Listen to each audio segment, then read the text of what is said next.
Hello, hello, hello.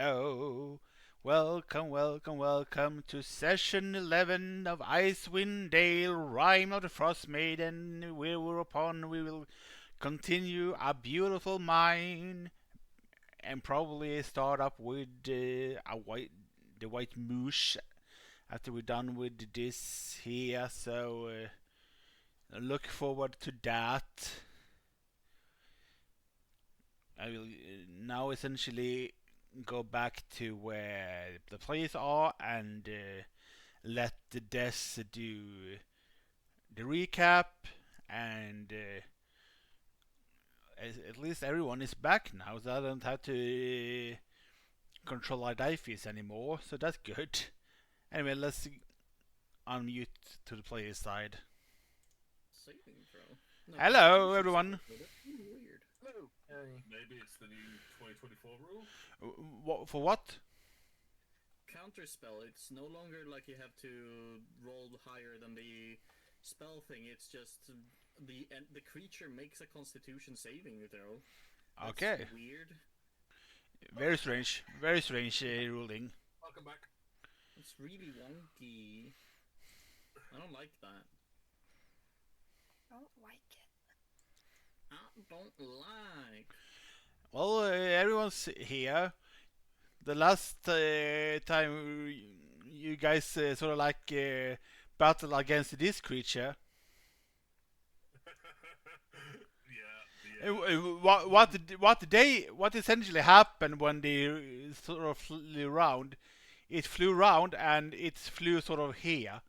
That's why you guys couldn't see it, because you guys were sort of like here and couldn't see where he was down, like because it was at an angle.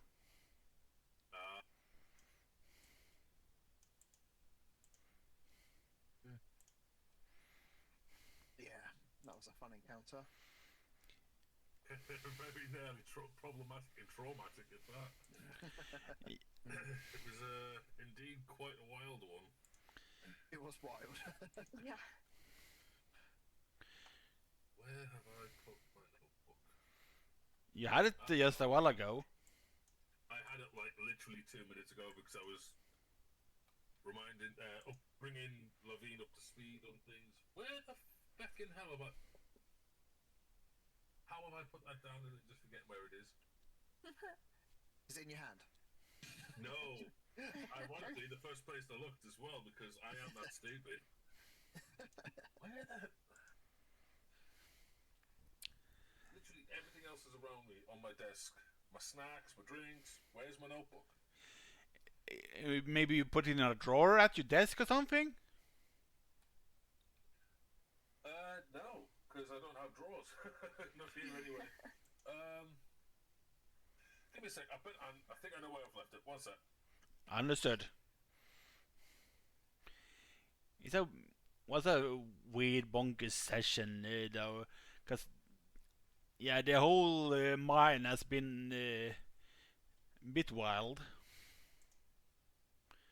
A bunch of kobolds, some rats.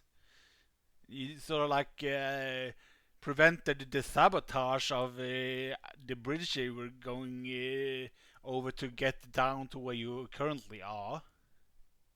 That's good old Timmy, yeah.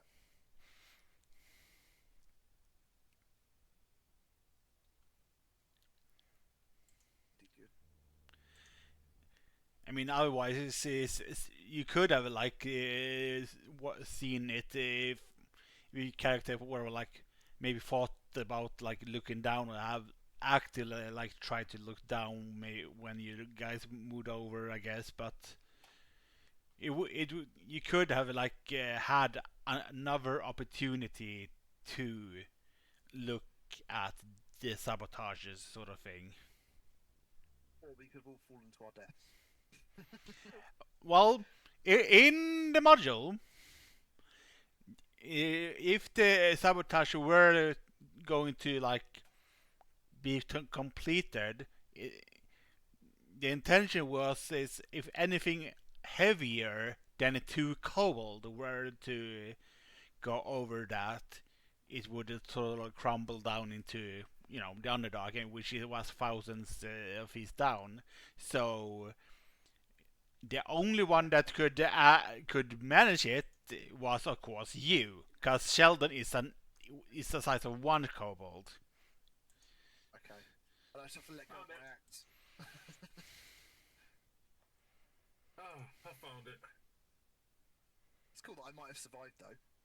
Yeah, so you are one of the few that could have survived that, because you're. If I had, what would happen to me? Would I have just stayed down there forever?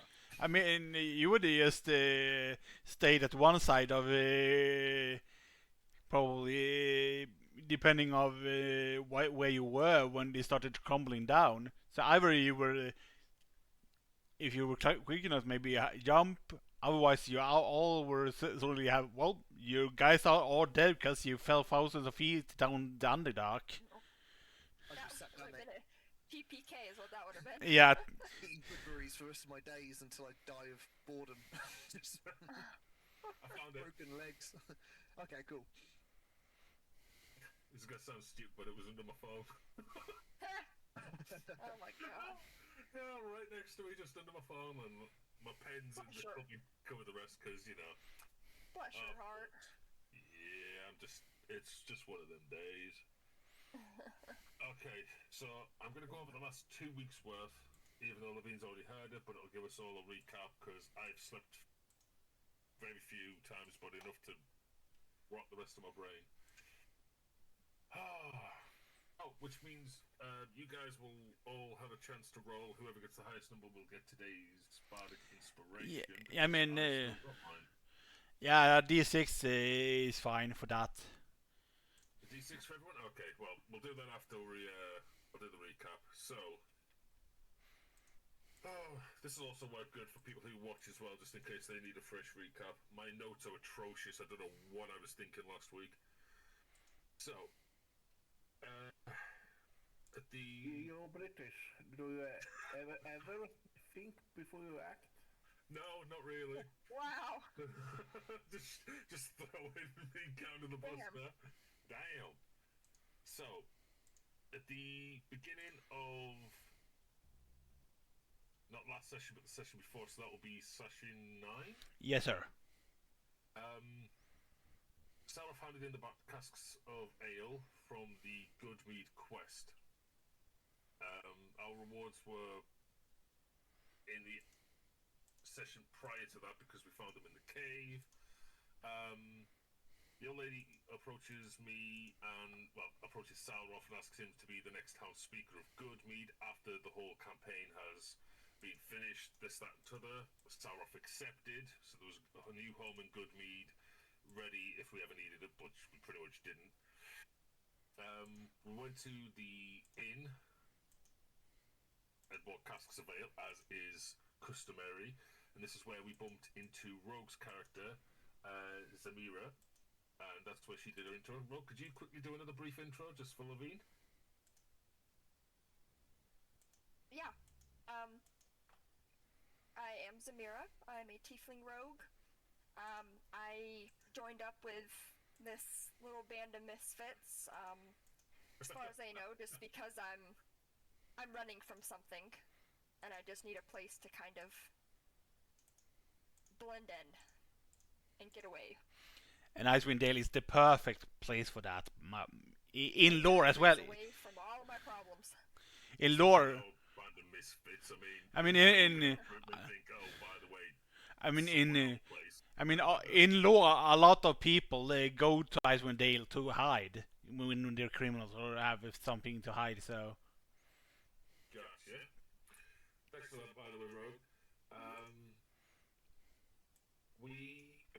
Pardon me.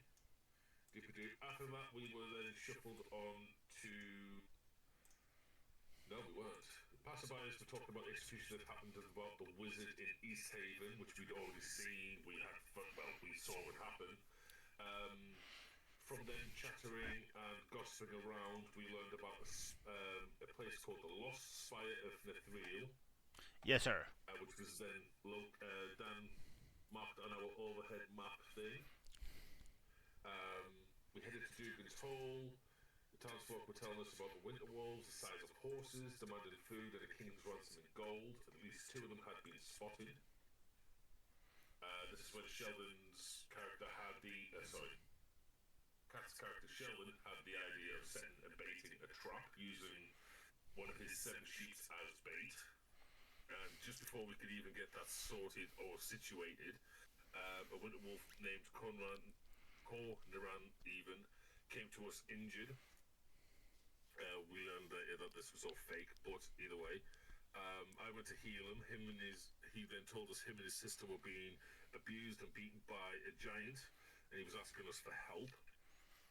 So we followed him and arrived at the Frost Giant Ice Lodge.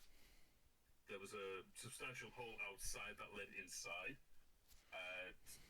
Timmy flew in to do some recon for us. We learned that there was lots of barrels and crates of whale oil, which is apparently fairly precious. Pardon me. At this point, we had moved forward to the front of the tower, where both of the winter wolves were sitting and guarding, essentially. They told us their master wasn't home. This is when Zamira went in full stealth ninja mode and scouted out a fair bit more and was able to then convey messages to us in English, because only Sheldon was able to understand squeaks and squawks from Timmy. We learned that there was a big giant ice throne with the ice rune carved into the back of it. There was a frost giant skeleton entombed in a large ice boulder, prism, column, whatever you may call it. A mammoth that was sleeping peacefully.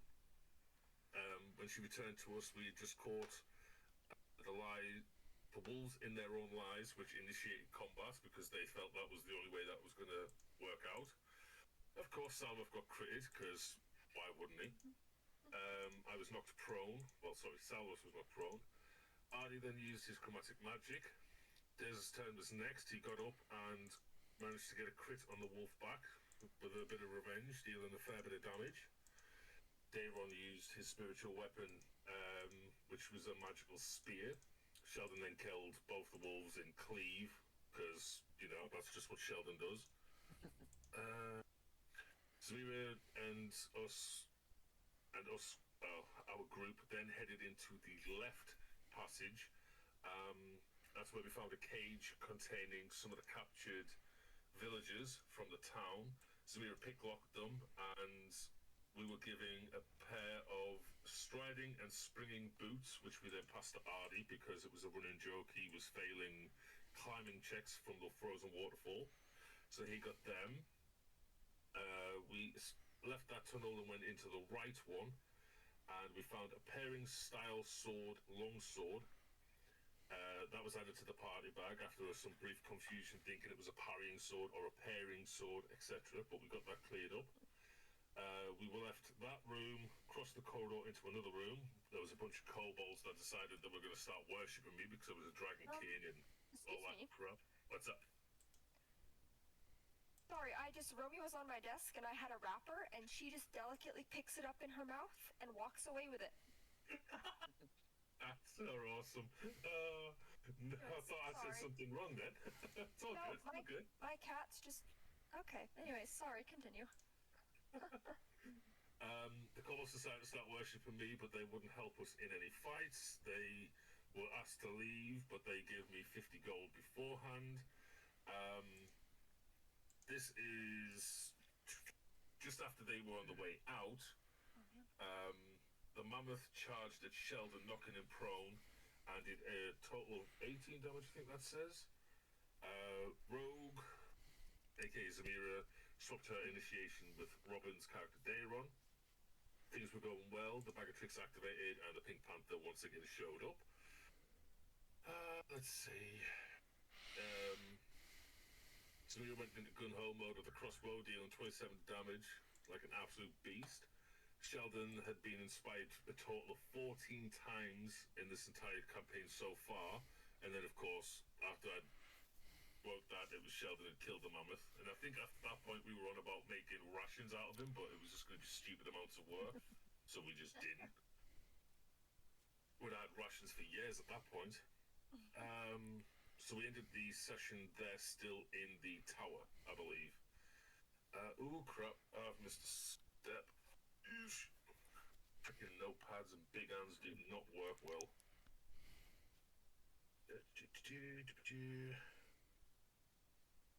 No, it wasn't the right one. I believe. Yes, so at the end of that one, because we rescued and already get the reward technically for that area, we headed to Brinishanda, then through into Targos, and handed in the remaining quest that we had, which was the mountain climbing quest that we'd done in session 2. Whoops. We received 4 Scrimshaw figurines, and obviously I just wrote down that we traded them in for 40 gold because I wasn't writing each individual one down. That was just going to be daft. But I remember there was a twin hair one, or one of a whale, or maybe one of a deer, and then there was another one. But either way,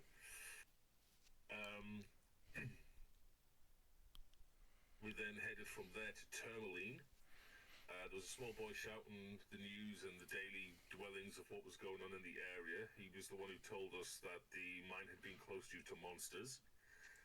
Dayron then paid the boy a single gold coin to shout and tell everyone that Sheldon is a gnome cookie monster, which happened. Speaker Aureus told us the kobolds had then taken over the mine, and the miners and workers were too scared to even think about going back to work, and if we were there to clear it out, 50 gold would be rewarded to each of us. Us being us, we then headed to the Tourmaline mine. The place had been left and abandoned. Tools were still littering around the place, across the floor and in the holders. Exploring the cave, Sheldon was spotted by kobolds, which automatically initiated combat, and it didn't last long, even though they summoned a fog that concealed around us, making combat fairly tricky.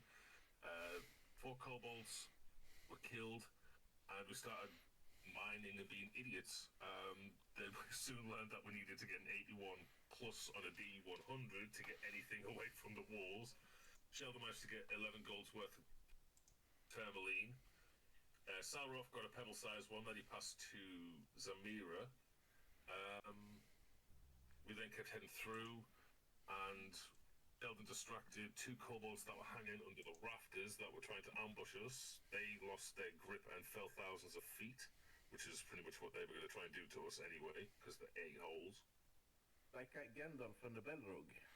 Yeah, right? It's like, you shall not pass. What that? But, to make sure we were doing everything properly, we went back to clear the rest of the kobolds and a few giant rats. We killed another pack of kobolds. Sheldon found a new shiny axe named Gnome's Fury, which has been now dubbed the Cookie Cutter, Splitter. I think. Cookie Splitter. Cookie Splitter, that's the one. That's it. Sheldon killed the 2 rats, testing out his new axe. We took a short rest. We then, which at said point, we were then formulating what we should do. We then climbed onto the lift and headed down into floor 2, which is weird because it's called floor 1, 2, and 3. You'd expect it to go up, but we're going down, which is wild. Anyway, from our area, we spotted a Knoll Psychic. Combat began because Ardy's placement on the lift was immediately spotted by the Grell Psychic. The Grell floated away after trying to cast some magic, which Sauron and Daron got nat 20s on, so it just didn't affect. But we lost sight of it completely. At this point, this is where Dan was on about it was just out of our sight. The fog of war and line of vision were clouded. We then turned to kill and fight 4 kobolds. 2 of them were sorcerers, 2 of them were shield bearers. Of course, Bag of Tricks activate. The Pink Panther once again shows up. Sheldon went mental and getting nat 20s, killing the kobold dragon shields and the sorcerers. We mopped up the others in pretty brisk time. This is when the Grell had a hold of Ardetheus and was dangling him over the pit. So Salroth moved and dashed. Say again? Oh, he got a call or something. I don't know. Let's go ahead. So, okay. So he was getting dangled over here.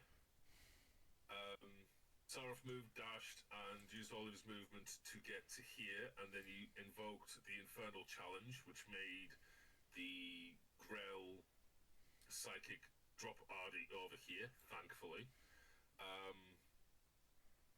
It was then the Grell's turn, and he used Fear, made all of us run in every which direction, which also made Dayron run all the way back down here to where Sheldon was. Sheldon was unaffected by said spell because he was too far away. But I believe Dayron was like freaked out and clinging to Sheldon fairly tight, which was very Romantic. There was that, but it was very unbecoming of Dayron, who normally didn't act that way. Sheldon eventually made his way around here using movements, and saw all of us in fear. He decided, you know what, Grell, I've had enough of your shit, and cleaved it in twain, which means the Grell's body is now down in this pit, split in half. And that's pretty much where we wrapped up. We did some sort of a rest. I don't know if it was a long rest or a short rest because we know there's still enemies in here. Short. Kind of safe-ish. You can take a short rest here, essentially. But you can. Yeah. That's the last 2 weeks worth of sessions. Oh. Now, who wants the Bardic Inspiration? You're gonna have to roll a d6 to see who gets that one. And it's a new D8 Bardic Inspiration. But Dayron's not getting it, I'm sorry to say. Oh no. Get there. A 1, a 4. So he was going to 6. Oh. And Kat, what are you going to get? I got 4. You got a 4. I think it was Lavine that got a call, maybe. Or something. Okay, that's what was. Yeah, Samira gets it. I mean, unless Lavine's going to tie it with a 6. You can't get higher, so you can't get higher than a 6. So. Yeah. So what that does, Rogue, is basically if you roll and it's not quite enough to hit, you can then opt to use your Bardic Inspiration, which was normally a D6, but has now been upgraded to a D8 because we're level 5, and you can add whatever that dice rolls onto your chance to hit to see. Oh, I mean, this can also be used on saving throws if you think you're gonna fail at that saving throw. Sounds good. Bit of homebrew, but I'm back temporarily, but I might have to run for like 5 minutes. Understood. Basically, I opened the Uber apps, and for some reason, it set my address like completely the wrong place. So the driver was going the wrong way, so I basically was like, please, I'll tip you like $20 if you drive it here, please. Oh, bless. Give me my snacks, you bitch. Drive it here. No, but I don't know what the fuck. The computer is saying I'm in Trollbäckens Rör AB, like... Somewhere like 2 towns over or something. Yeah, like super far south of Stockholm. I'm so confused how this happened. I've never ordered from there in my life. I've never been there in my life. It's wild. That is so messed up. Anyways, sorry. Yeah, if I vanish, it's because he's calling again. Not a problem. Not a... Right, yeah, thank you. It sounds Technology's fucked up. wild. Oh, look, Pink Panther's still here. Yeah, Badger. yeah, they disappeared at a long rest, which you guys haven't have yet. Oh, sweet. So, Dan might have let it slip where the lift is for us to get to the next floor. But I think that's just a way to help speed us along. Yeah, because this is where the lift ended up at when you guys come out. out. What brought us down here was, but the other one's like over here somewhere. Yeah. Through where we fought the other Yes. kobolds, and then up this way somehow. Any heart attack? Okay. Things we do to get our snacks. I ordered like $50 worth of stuff just so I can put it in the fridge for tomorrow. Then I eat it all. Hey, I would. They would all be going in the oven, and I would just chow down. Yeah, I got pizza and Pringles, so I'm good. Yeah, and if he had delivered it to the wrong place, he would be like, "That's your fault," and I would agree with him. But Yeah. holy shit, it's my food. $50 out and no snacks. Yeah. I mean, Nice. yeah, you guys have a dungeon to explore too. Let's. Quick question, DM. Yes. My health is currently 30. Is that supposed to be correct? Yes. That's the damage from the last session, essentially. I was just double checking. Is that including the short rest though? Is it No. from that? That does not include a short rest's worth. So everyone should have a short rest, and it's up to Adaifis, of course, and Levine, how much health, how many hit dice you're gonna use. I do Do I get indeed. any of my spell slots back on a short? You don't. Only warlocks get back on short rest. That's the one. There are some features that let you get back other things on short rest, but I don't think paladins have any short rest ones. Barbarians have the rage that they get back on short rests now, but I don't think anyone else have a short rest ability that gets turned back. Gotcha. And I mean, this is where the other kobolds were. I dashed my ass all the way over here, up here, and dealt with the grill just to get you free. And then of course, in absolute bellissimo, it was cleaving in half. It was beautiful. Anyway, Greatly appreciated, friend. not a problem. You'd have done the same. Sure. Thanks. Just throw the tank under the bus. God damn. Look, me And as a this is- player would have done the same. Real life, not so much. Hey, who's teleporting my token around? Hey, I lost vision. That's Danny's moving us to floor 3. There we go. wait. I'm guessing the lift would have brought us down. That is not a lift; it's a tunnel. That Oh, okay. That makes more sense. Who is clipping through the wall? Oh, never mind. I have to do a lot of movement. Okay. And essentially, and where you guys get there, essentially, Ardaifis, you're feeling a strong presence calling you to go over to this place and attune to a certain item. Oh, Oh yeah, since the Is bridge this that I- something I am forced to follow, or is it like in character? I probably would follow it, but I would, because I'd be suspicious. It's something calling you from over there. I do not something resist. like you say something is calling. Is he calling him by name or just like, hey, come over here? He feels the presence in his mind. Come here, come here. Oh, okay. I I have gotcha. done as much. I am standing where they have told me to go. And essentially, you see this like crystal in the wall, prompting you to essentially grab it and attune to it. Is this something I can resist? You mean, yeah, you can do a little wisdom save. Because as a character, you know, I'm decently wise, so I would probably realize something is wrong unless it's something that I physically cannot ignore. I mean, Uh, as a DM, I want you to do it, but as I would, of course, still from. How's a 3? How's a 3? No, you ain't wise enough to not try to attune to this.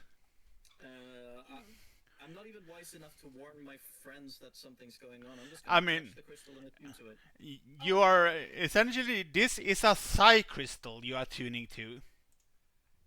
A what? It is Crystal, I'm guessing. Horses finishing you off. You didn't get to do it last session.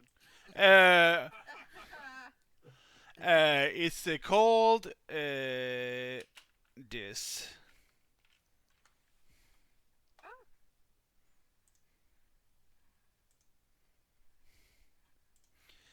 and it's a variant. It's different psi crystals vary upon your intelligence level, but so yours is based on it's based upon what your intelligence score is essentially.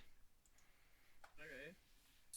So what does this crystal do? Do I have it now? Did it Yeah, do something? yeah. You essentially look up the psi crystal and get the one that are appropriate to your intelligence score. So, if, for example, if you have Oh, okay, okay. there are one for between 3 to 7, from 8 to 11, 12 to 15, or 16 or higher, essentially. Got it. Psi crystal. There we go. 8 to 11. That's the correct one. I don't even know what this does. I'm just gonna add it. Add it to backpack. I And have not looked at what it does. and essentially attuned to you, and your variant is also the crystal grants you telepath for as long as you telepathy as long as you attune to it. And the crystal glows with a purple inner light while you are tuned to it, and essentially Okay. bright light in 5 foot radius and dim light for an additional. So essentially, I have a little light source. Food's here. I'll be right back. I have attuned to it. I'm gonna, yeah, have more information later for him. Well, Lavine and Ardifis are tuning to a crystal. You can't be there, Sheldon, because you die. Because Now I see. that is not a path. No, I saw that as like a pile of salt or something. I see how that's a waterfall now. Yeah, that's the continuation of the waterfall. It is the waterfall. Yep. I think it's silly to have a look what's next to our Daithies now. I'm kind of curious. Let me see. It is that, which is then I need to read to you that little thing. Let's see. A beautiful mine. No rarer gems, if I remember rightly. Sparkling geodes greet you as you enter this cavern. The gems are partially exposed in places, sticking out from the walls like glassy shards. The floor rises near the eastern wall, leaving the natural ridge with stone ramps leading upwards on either end. You've still got to get like a 90 out of 100 to get even one coin out of it, so despite how blatantly obvious they are poking out of the wall. I mean, these ones are worth 10 gold each, and it's essentially 50 intact geodes can be acquired by mining. Because I asked last session, I said, if you went deeper in the mines, in theory, you'd get more stuff, and you were like, yeah, that's not the case. So is this actually a good place to mine then? Is there actually going to be And likely to get some? this is essentially all there is. 10, I mean, 50 geodes or whatever, and is each geode is worth 10 gold each. We're waiting for Levine anyway, so let's have a roll. And you don't need to roll for this. This will just take time. This is not. This essentially just takes time, and it's guaranteed you get this one. Excellent. Well, whilst Levine is attuning, is it that amount of time? Yeah, that I mean that. What's the value of a geode? 10 gold for each geode, then it's 50 in total. Okay, so that's 500 gold then. Yes. I'll just add that to our party inventory. Gotta find the button. Okay. And 65. when Lavine is back, there's something he needs to roll as well. Oh, Because this weird thing grants him a not good thing. As long as he gets over a 3, we're fine. might just You never move to know. the other side. in case he What explodes. do you mean over 3? Overfree what? For what reason? If it's the one I'm thinking of, because of you know what in his pocket. No, no, no. It's not those one. It's not Is that like wrapped up Shardling. those? That should... The Shardling crystals is another role, and it's two roles for each long rest, but those ones is another effect than this one.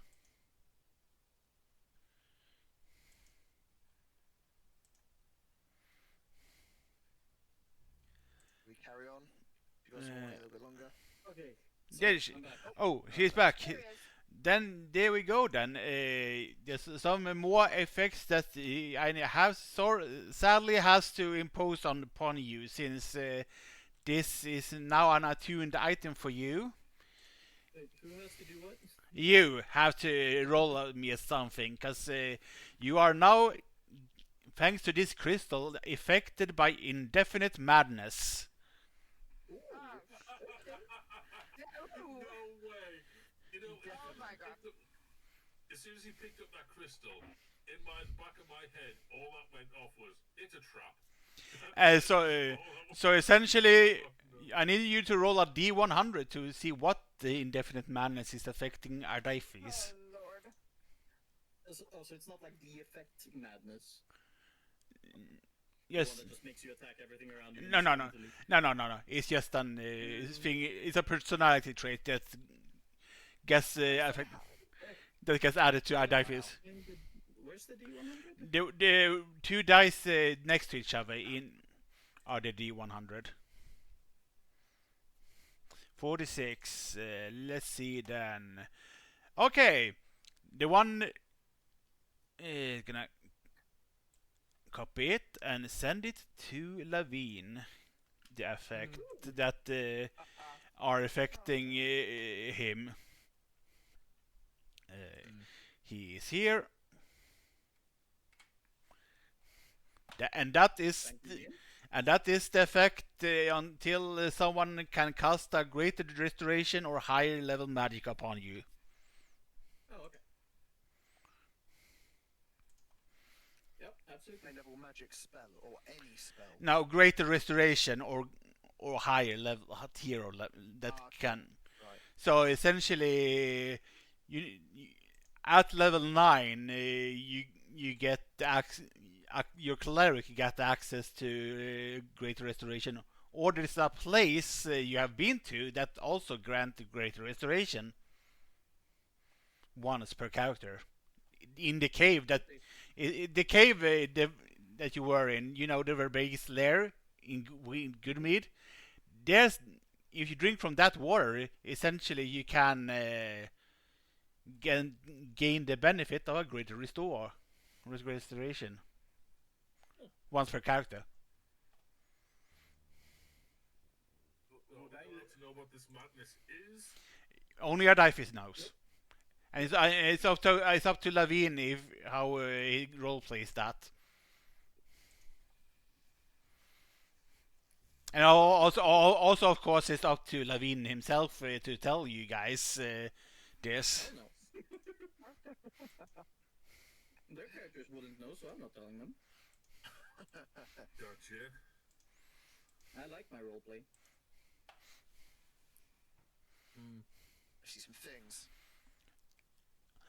And essentially, once you go there, it's gonna back out of this. How's the T-Rex? Lurking in this dusty tunnel are three skittish kobolds.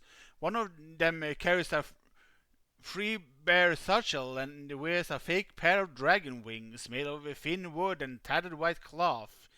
This kobold immediately raises his hands in surrender, saying, "Common, we mean no harm. Please don't turn us." Boring. What's down that alleyway though? Is this some kind of trap to get me to come forward? What are y'all doing here? What are you guys? I mean, in this mine? I believe the wind that made the wilderness unsafe for my clan, and the eternal cold dulls our wish. Please, we only want a place to stay so we can keep out of this horrible weather. We can work and we won't cause trouble. Timberman would be richer for having us. So they want to work Yes, and stay inside the cave. and essentially what they're saying also is when they showed up, the villagers they just got scared and didn't really want to talk to these guys when they showed up. So they just get scared and the kobolds also got scared and ran into the mine. It's a case of case of misunderstanding in this case.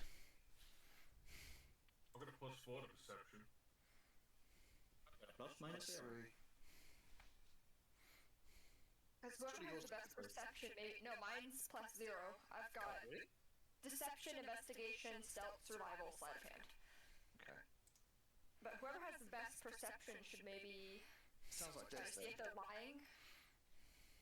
It might also work with me being a dragon kid, not to be honest, because again, kobolds, dragon, bloodlines, blah blah.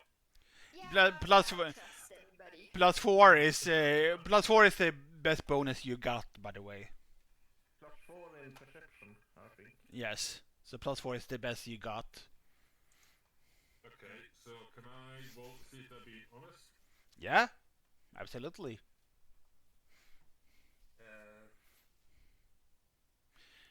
From what you tell, they seem genuinely honest about it, and well,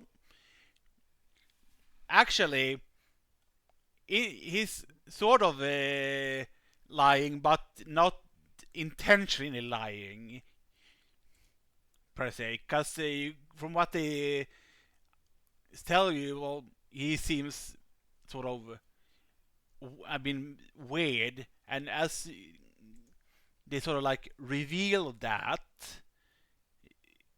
he sort of like loses the grab of the satchel, and from him are flying the spirit that's been possessing him and disappears. Oh, lovely. Oh, it's Ghost. Levine, you might want to stand on here. You're currently floating above a bottomless pit. Oh. Part of madness. Just define physics. I thought it was just like a bird Is- mine. Yeah, this is all one big pit, and this is the waterfall from the top floor coming into it. I thought it was like it looked like scorch marks on the ground. It's supposed to be a It went really down. it's supposed to be a big pit at least. So I'm guessing we're in combat now. Yes, with the ghost, because they don't want to face the ghost. Initiative. You already have initiative since before. Oh. Oh. Right. Uh, 19 is good. Kinda good.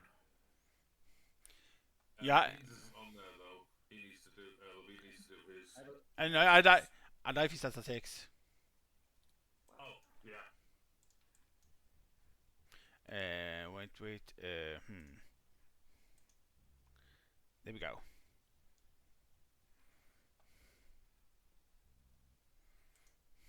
Right, Zamira then. Oh, this is not really a good place for combat, is it? Not really. Sadly. Okay, well.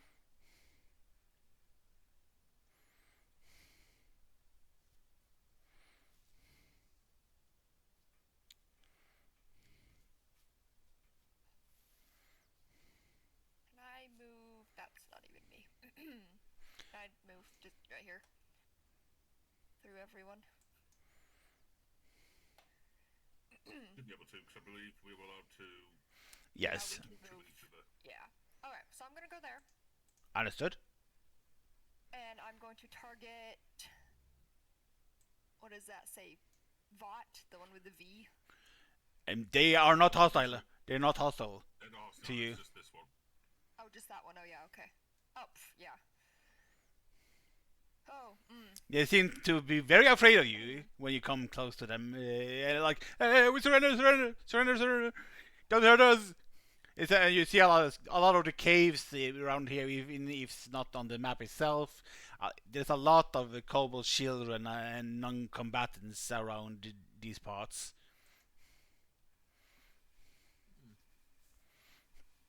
Well, Should we blame the grill for what happened on the floor above? I don't have a lot of fun options here. Stab it. Well, see, the thing is, if this is going based off of, D&D 5e rules, it is technically you can damage a ghost with a silver weapon. What, nothing else? Well, magic damage, silver weapons, radiant light, or like radiant damage. So my axes won't do any damage to it? Yes, it can, since it's a magic weapon. Yours is a magic weapon. Ah, okay. So if it has a resistance that says, for example, some say bludgeoning, piercing, slashing from a non-magical weapon that or slash or silvered. So, but if it does the weapon damage, this have such resistances, but this resistance are still resisted even with a magic item. By the way. Well, I am just gonna go try to hit it with my rapier. Understood. Alrighty. Your rapier is a magic item, so. Yep.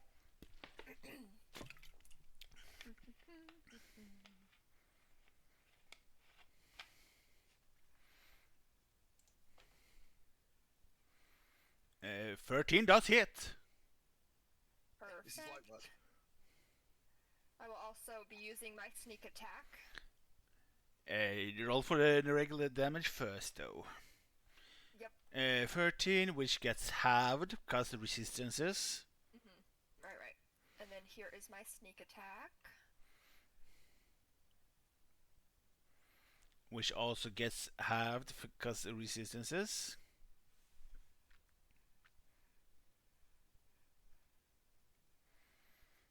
And that is And done. that will be my turn.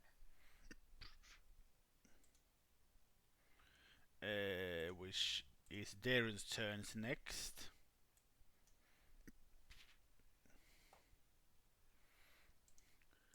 Which are standing essentially here. How much damage did that? Oh, goddamn hiccups. How much damage did them attacks do?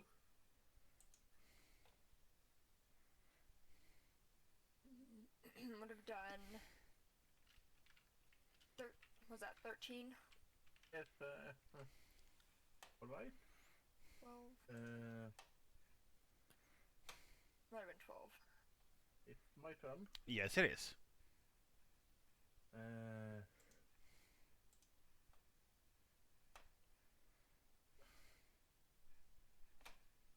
Right. I cast Sacred Flame on the ghost. Understood. That's 15. Let's see. It fails, so you can do the damage. 10. Yep. This is not resisted, in fact, so it is now considered bloodied. Yay.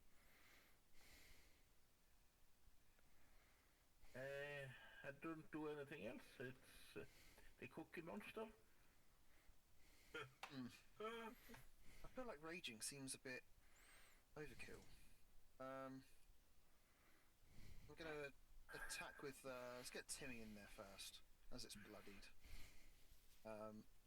So D20. That's okay. 2. So Timmy doesn't do anything. Next, let's try the badger. He has +2 to his attack. See if he does anything. 12, so that's a 14. Does the badger hit with a 14? Yes, it does. Okay. He okay. He does 1 damage. 1 piercing damage. Which if that is resisted. yeah, it is, which is resisted, which turns to 0. Nothing. Bad use splash. Okay. Then who else do I have? The Pink Panther. Let's see if he does anything. That's a +5. Looking to all my tabs. Okay, so the Pink Panther, that's a 15. Oh, actually, Timmy gets another go because of pack tactics. But hang on. So Panther then would do a D6 +3 slashing, which would be 8. Is that 8. resisted? It's resisted, so wish 4. 4 for me. Okay, let me give Timmy another go then with his pack tactics. Yeah, that one does hit. Yeah, it does. And as it's bloodied, he does his. I should remember this by now. 1d +2. yes, 1d8 to +2, so maximum of 10 damage. Halved. So that's 5. It would have been, so what? 2 damage. Yes.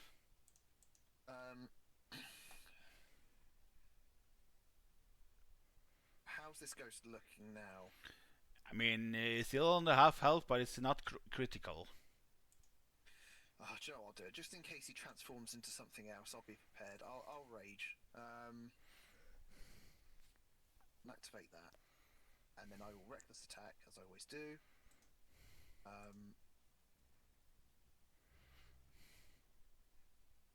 Or I'll take the 22. Yes, it does. Or 15 plus the 2d6.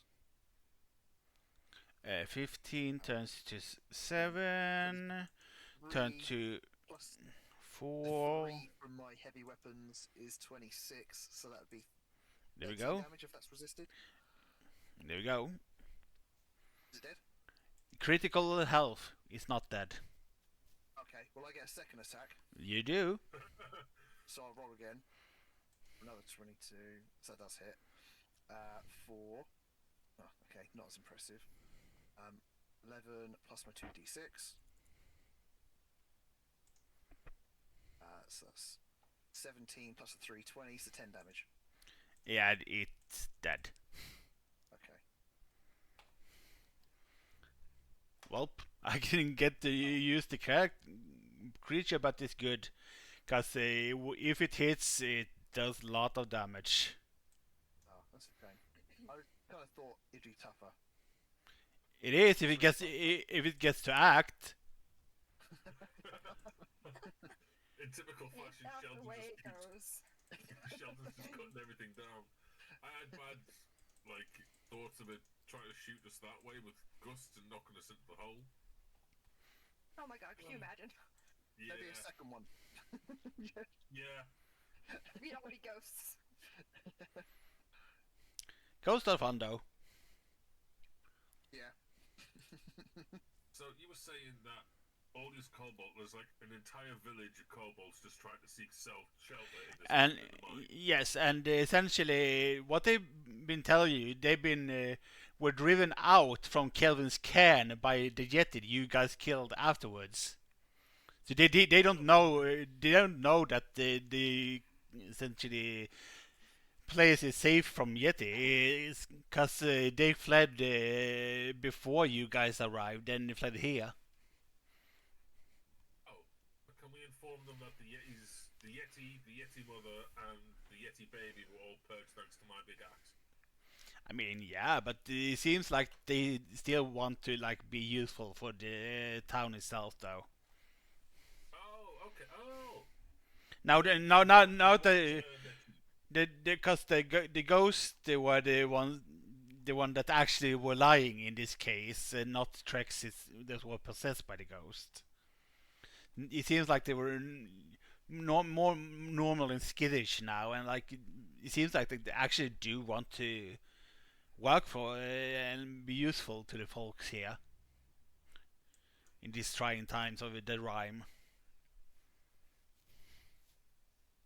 I'm going to defer to Saroth and Ardithe's kind of decision making on this, because you guys are the ones who have the strongest moral compass. I feel like you guys will have the more kind of powerful opinions about what we should do with them. I think Rogue wouldn't mind if they just Zamira, sorry, wouldn't mind if we just killed them. Nope. This whole time our deities has just been kind of leaning against the wall far in the back. He's just Okay. no shit's given. I'm very neutral, so if they're actually telling the truth, Which they are, it seems to are now. When the ghosts are gone, it seems they very much are telling the truth. but you are a town speaker now, and your mission was to come down here and clear them all out. So that's what the people have wanted. So I don't know Yeah, what but if there's a lack of communication because they've went, oh my god, monsters, and then they've went, oh my god, they're freaking out, we're freaking out, and just trying to stay safe, it's kind of like mixed messages. I mean, we could tell them that we could talk to the town speaker of Tourmaline and see what we could do. I mean, if these are going to honestly work and help and better the town, then which there's just gonna seems be a bonus, right? Yeah, which I is think it that seems we like should bring them with us. I think we should tie them up so that they're clearly not a threat when we bring them up, so that the town people don't freak out. Bring them almost as like prisoners and try and maybe liaise with the people above ground as to what to do. and which absolutely can be done if you guys want to. Which in this case, I'm just gonna delete you guys from the map itself. No progress. Oh. So I'm guessing the big bad here was the ghost. Essentially, yes. A lot. And you clear, I was thinking it was going to be far worse. and essentially the Grell and the ghost was the big bad in the mine itself.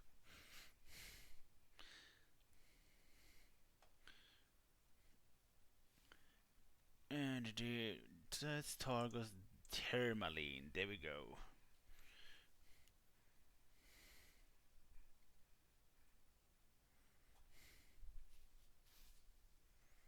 Yay.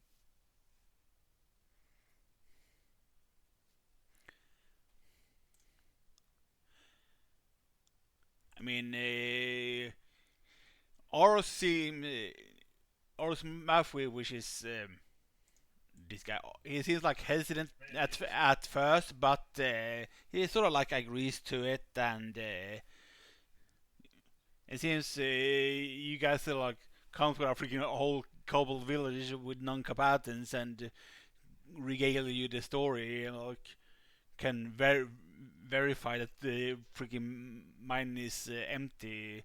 Otherwise, I'll let you do menial tasks and whatnot first, and whatnot, and Trust, build up a rapport. Gotcha. Okay. but they still sort of like give you the agreed upon sums of 50 gold each.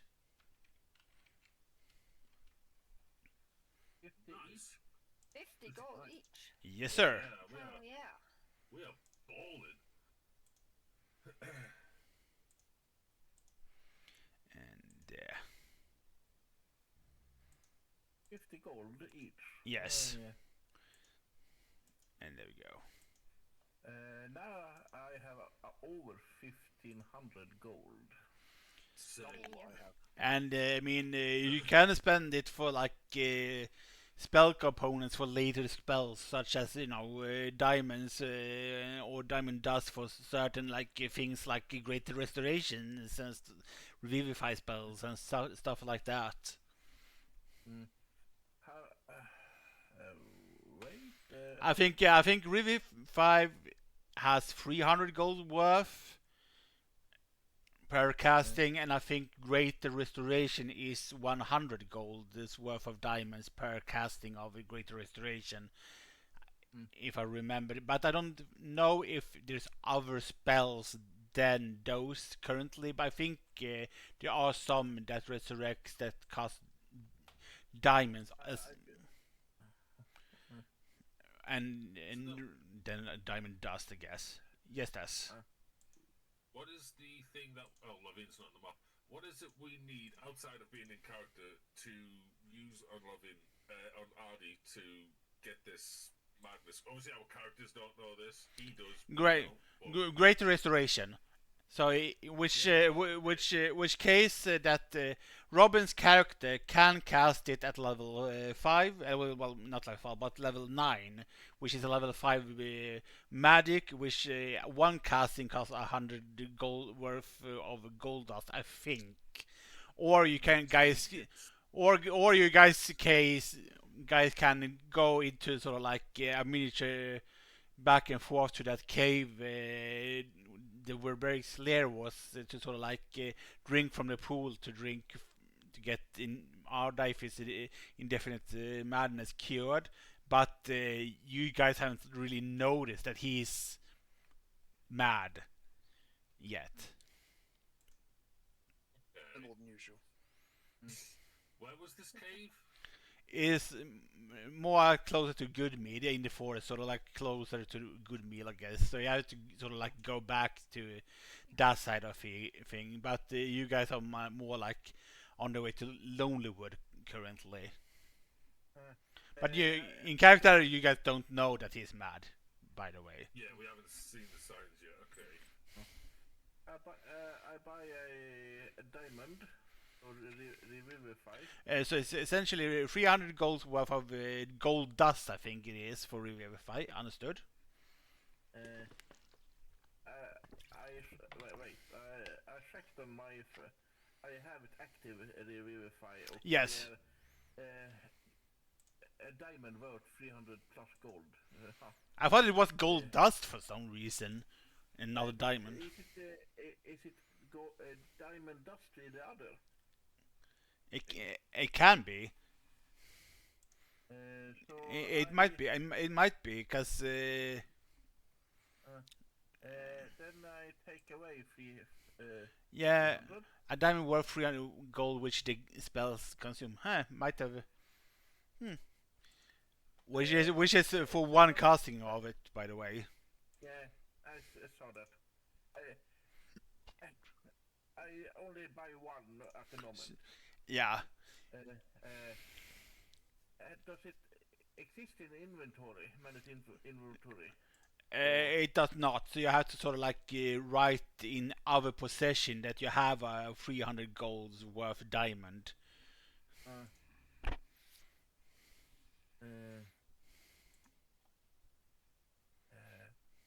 Are we shopping at the moment? He's buying essentially spell components for his spells. What was the value of the next rarity item? So you've got the green, which is the magic stuff, and you've got the blue, which is one up from that. Let me go and check for the sources for Dungeon Master's Guide then, because it says there when magic items. It was like 400 or 500 gold, wasn't it? I mean, for uncommon, it would be 400 gold. So essentially 200 gold if you have like the green worth of potions, for example. Rare would cost you 4,000 gold worth of to buy yourself a magic item, or 2,000 gold. 4,000 gold for a rare item, yes. That's a 2,000 one for a rare potion. I'm going to sell my old great axe for 200 then. Understood. Yeah, right. I checked the Great Restoration. That's a diamond dust worth at least 100 gold. Yeah, so it's essentially still money's worth, and as long as you guys got the money, you're gonna find the components. I'm not gonna be nitpicky about finding components for spells. That's not nice, in my opinion. And I buy diamond dust for 200 gold. Understood. Which is the 2 castings of that spell. It's worthwhile, it is. So it's very worthwhile having such things prepared, just in case. What's that saying? It's better to need it and not have it than to have it than not need it. Essentially. Better have it, they're not needed. They're needed. They're not, I just said it backward. Oh my! I give up. You know what? We know what you mean. But essentially, that's the quest line done. Yeah, we've only got 2 left, guys. Like out of the entirety of 10 towns, we've got 2 town Hey. quests left. 80%. We've got Lonelywood and Brimming. Before we leave the shop, I'm sure it's fine. But also, can I trade potions of the same rarity? Yes, I Thanks. would allow that. I would allow that. No problems. And before you guys leave, I'm gonna remind you to get you guys a freaking rumor from Chapter 2 rumors. The townfolk's rumoring of places you guys can visit. What you hear is essentially whispering about this in town is frost giants ruled the lands long ago. The leaders, the jarls, would meet atop a hill to the west to settle disputes. Their thrones still rest on that hill. And which case I'm just gonna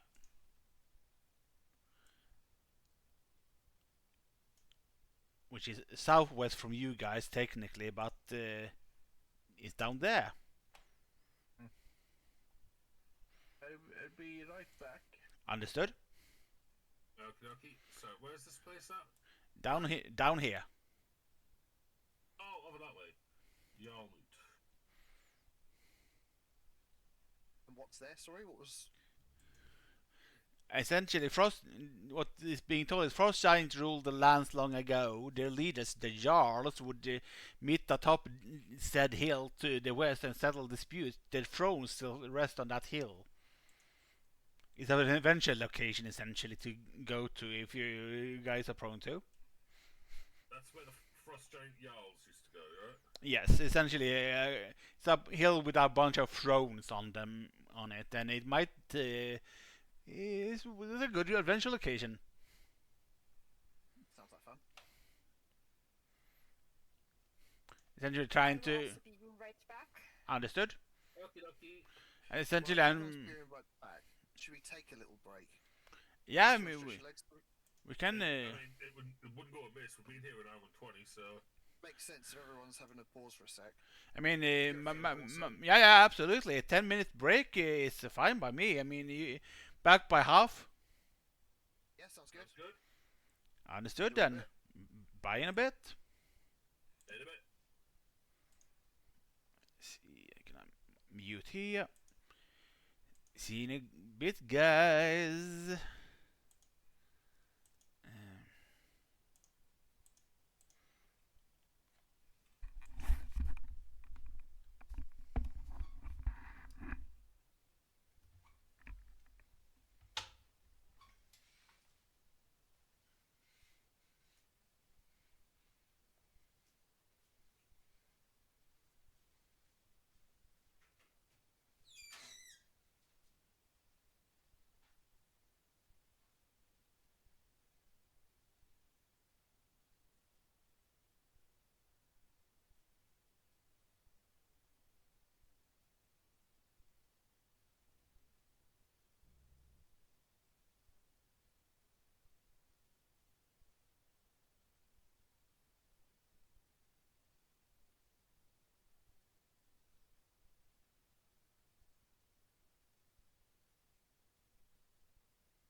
I'm back.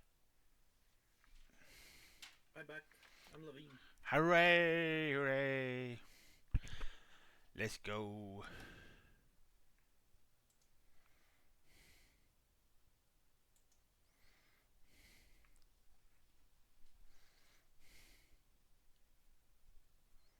All right. Hooray! Just waiting for the rest of the people. We decided to take a leg stretcher and whatnot since everyone was stepping away anyway.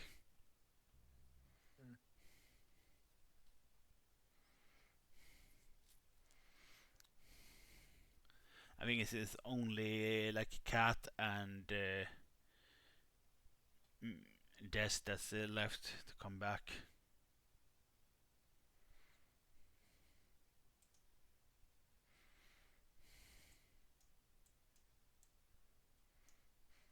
Yeah, there's only one place really left for you guys to get rumors about.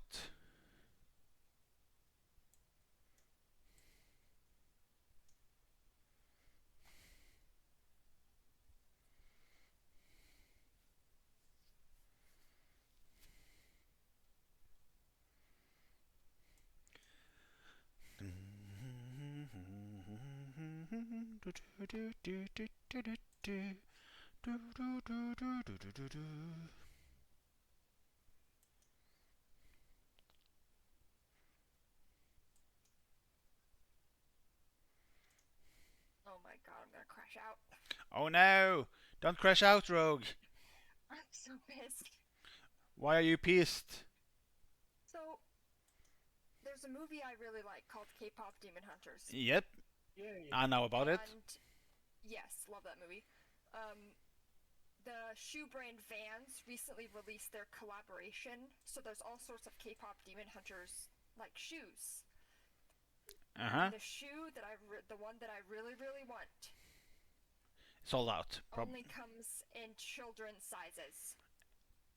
Welp. Oh shit. I am livid. I'm gonna cry. Do you have any favorite character in the movie? I don't know. I like the Sasha Boys. Yeah. And I'm currently wearing my hoodie, my sweatshirt that has the blue tiger on it. Oh. Yes, Derpy, right? Yes, I love him. I just want K-pop demon, like the shoes I want have the Sasha Boys on them in like their demon forms. And I want those ones real bad, but they're only in children's sizes. Let's see. Maybe I can get it. US Big Kids. That's US 6Y. Okay. Blue. Boo. I can wear kid sizes. I'm still so upset. Why don't they make them for adults? Because it's not for adults. I don't care. I've probably seen the movie more than most of the children. I found out recently, for some reason, have you heard of the show Arcane on Netflix? I love Arcane. I did a Jinx cosplay back in September. Usually I found they dubbed it on Swedish. I thought it's really weird. It's because usually in Sweden they only dub children,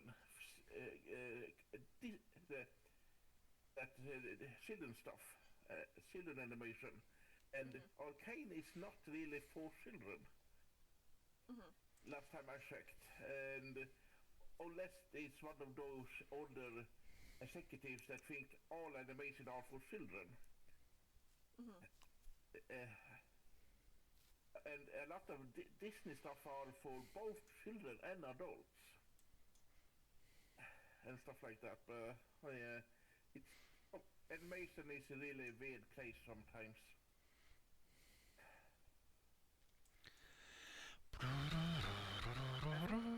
The earlier Harry Potter movies was dubbed into Swedish, but Not later on. the first two or three was dubbed. Indeed. And they stopped.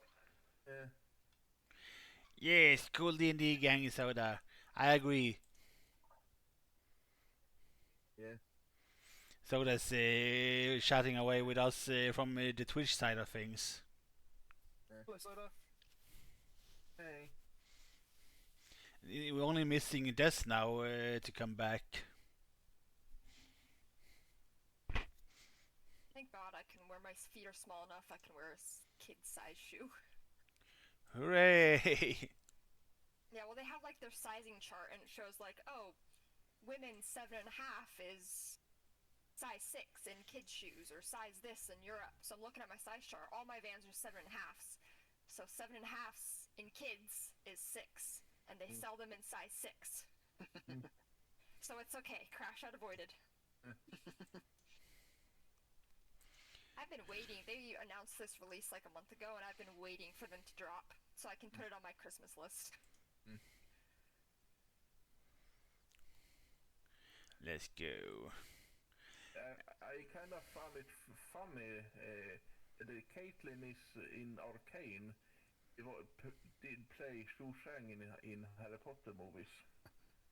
Wait, what? Yes, it's the What? same actor. What? But she's simply not using her Scottish accent in the Arcane. What? I've seen that show like... Oh my god, it is!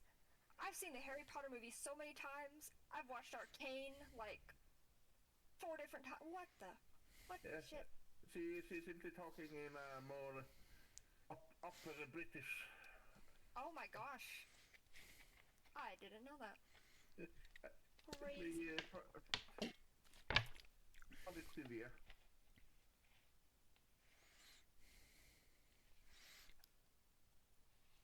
I don't know if Des is far away or not, but we can start, I guess, in my opinion.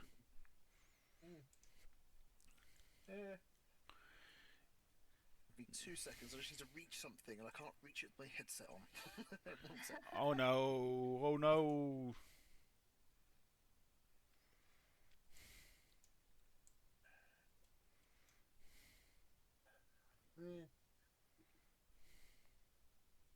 Okay.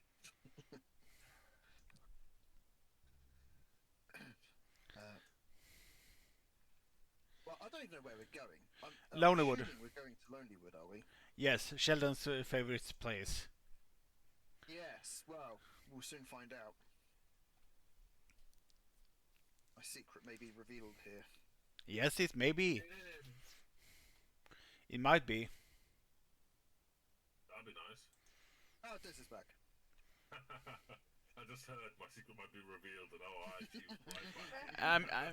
I mean, well, that and another character's secret might accidentally get revealed during the quest line. Oh, damn. Well, I mean, everyone knows of mine, I think. So. Not in character, though. Knows about. Because Zardroff haven't told his secret more than one time. True. But Lonelywood is the place you guys going next. And yes, next time nowhere. Noise. And if Jarlmut hasn't showed up yet, essentially here, update your map if it hasn't showed up here. Oh, Yarmoot, yeah, I can see it. It's essentially right under 10 towns written thing. Yeah.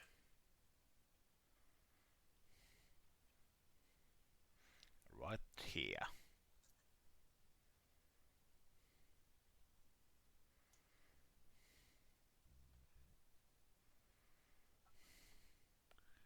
Who's still waiting on to get back? Everyone should be Right. here. Everyone should be here. Oh, cool. What was the other rumour that we were listening? Because we only got one of them. Other room. You got the one for Jarlmut. swear you said that there was a few rumors. There's one more left, but we haven't been exposed to that one yet. Yeah. Okay. There is one last Gotcha. that I'm going to give you, and I'll probably give you it in either Lonelywood or in Bremen. Gotcha. But yeah, Lonelywood.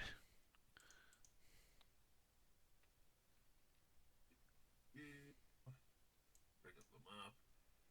Everyone good with me moving the character, the token over there? Yeah, of course, yeah. Why not? Go, boom. And let's go.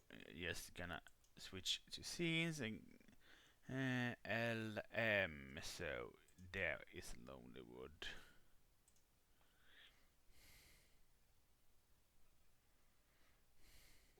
It's a quaint little place. Yeah. Romantic. The Lucky Layer. Is that the Lucky... No, that's the Lucky Liar, isn't it? Yeah, the Lucky Liar. And I wonder if I'll find my person of interest in there. Essentially locals who live in the Dale would know, for example, that the Lucky Liar is a tavern, and Ramshackle is a closed inn.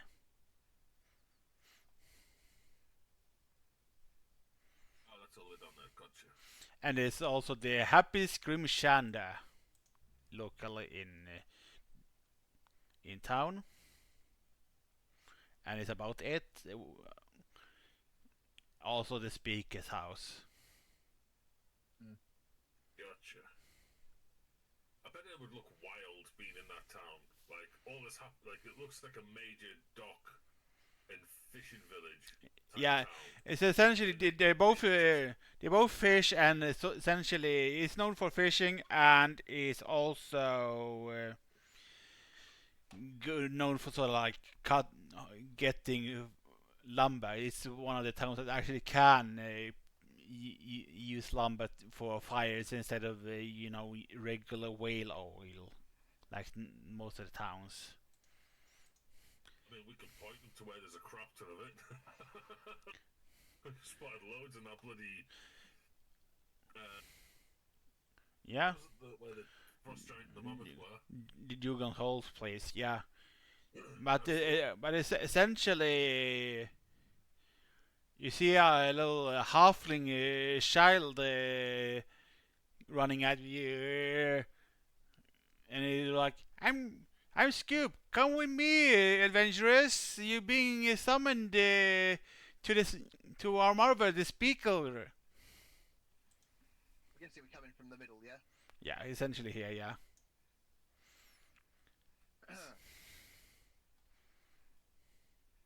And we follow the child to the speaker's house. Yes. Doot. Come on, gang. The only two people that are there on the map currently. I pat Sheldon's head and walk forward. Oh, that's sweet. That's quite reassuring, actually, because Sheldon's a little bit nervous right now. How many towns are left to explore that we haven't yet explored? One more. Right, okay. So Sheldon knows that, yeah. And that's only, that's Selroth. We only need Rogue's character and, of course, Lavine's character. Might have to refresh your maps if you... There we go. There we go. And reveal her. Oh my god. And It's the cookie lady. But there's more to it than you think there's. I mean, Nimsy Huddle, the town speaker, tempts you with the freshly baked halfling-shaped cookies. Her house was clearly built for humans, but most of the furniture is sized for halflings, with a few big chairs for visitors of taller stock. 4 halfling children scamper from room to room and climb a ladder up to the loft, chasing one another with wooden swords, while firecrackers in the half-in-speaker Huddle's cluttered kitchen. And it sort of like begins with, "Our loggers are being terrorized by a white moose," says Speaker Huddle, and the beast has eluded the hunters we sent to kill it. We depend on the forest for our survival. I wouldn't be a very good townspeaker if I let a dumb moose get the better of us. Will you help? You wouldn't be a very good ex-wife if you just ignored me like that. I can't believe you've done this twice to me now. I missed you last time because I was so distracted by your cookies. But you've done it again. Wow, Nimsy, I can't believe it. I've been looking for you all this time. I can't write too fast. Oh, this is genius. I love it.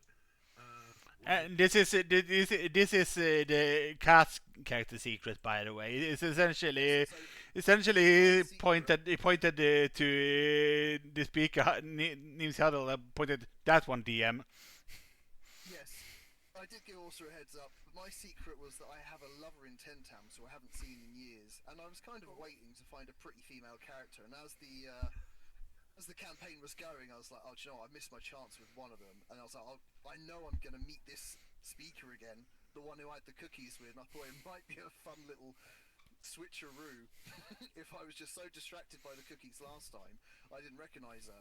But now seeing her a second time, this is an ex-romantic partner of mine who I have a child with. Yes. Yep. Yep. So you have a half human, half gnome.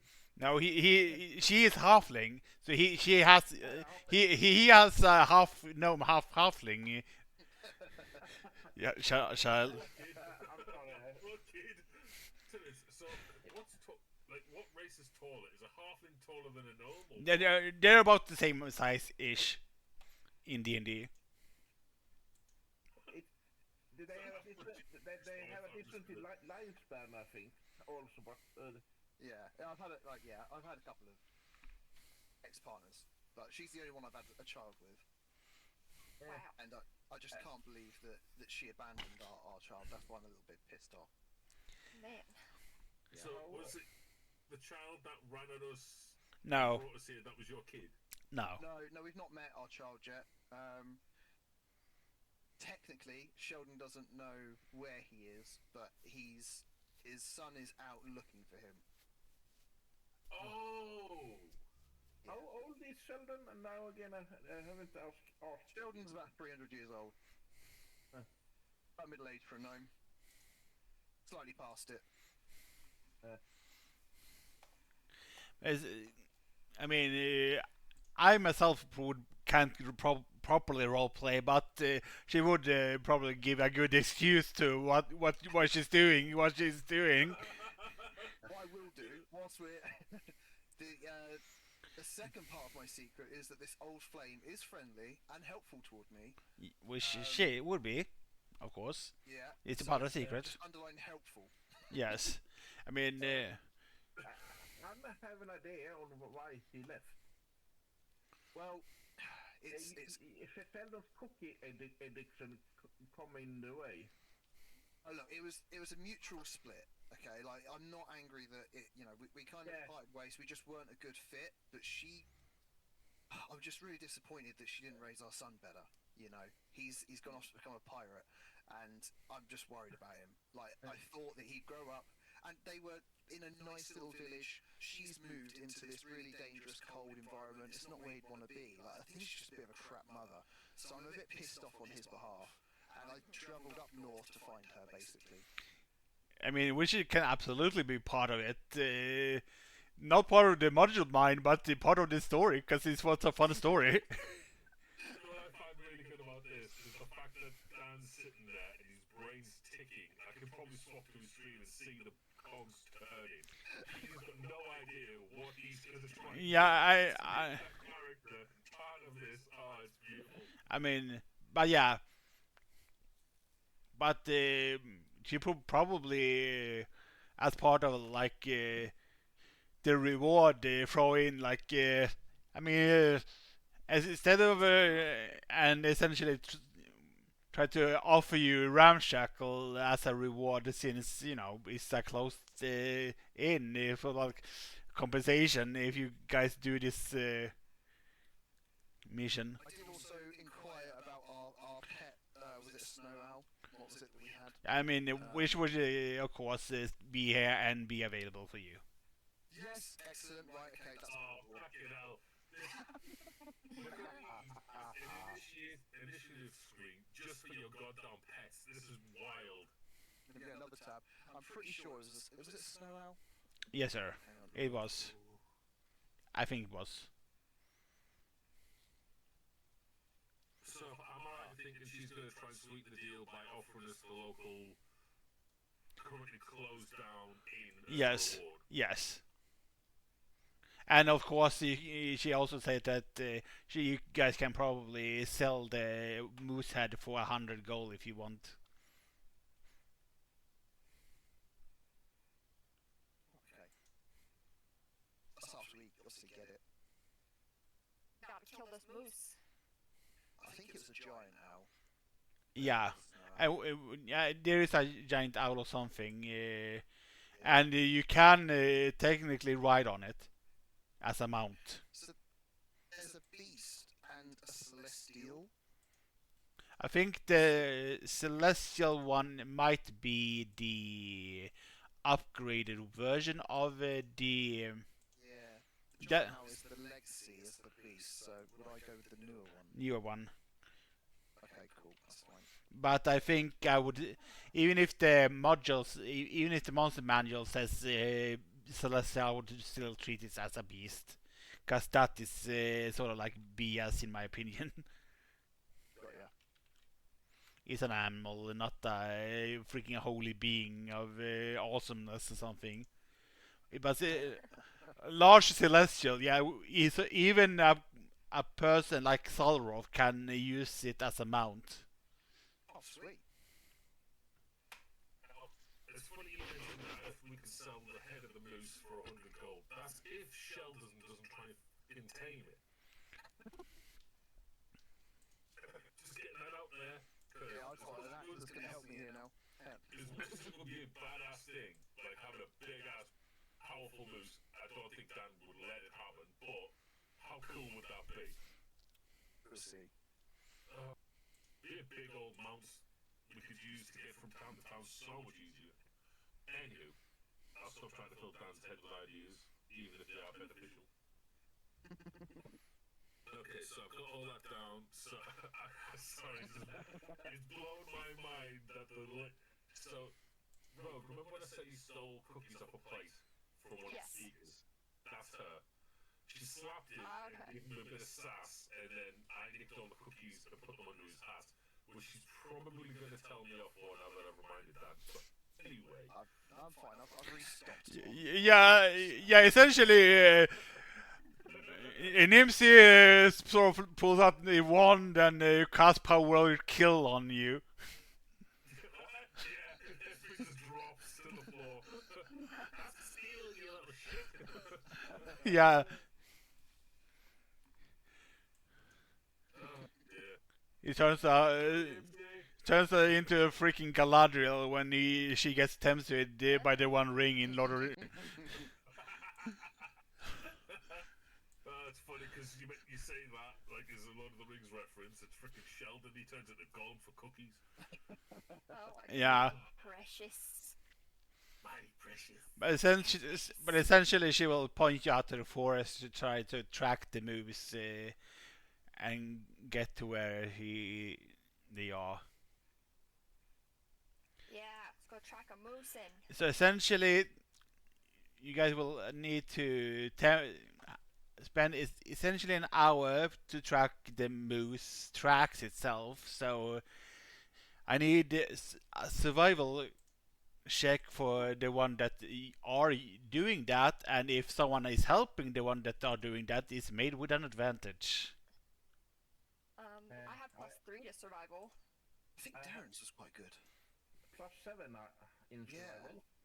I think that Yeah. beats mine a little bit. And So- what was this for? It's essentially to track the moose, and essentially with a 20 and with the help of Samira here, you get to track where the moose tracks goes to, and eventually, let me see here, E Well, I mean, that's E. not 20 in the rolls there, so. God damn. It didn't show up, but now it did. Now it did. Yeah, it is a nat 20. So yeah, it did. It's an instant.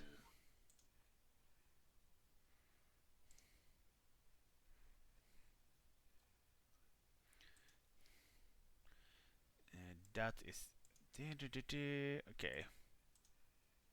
Down there, yeah. It's gonna.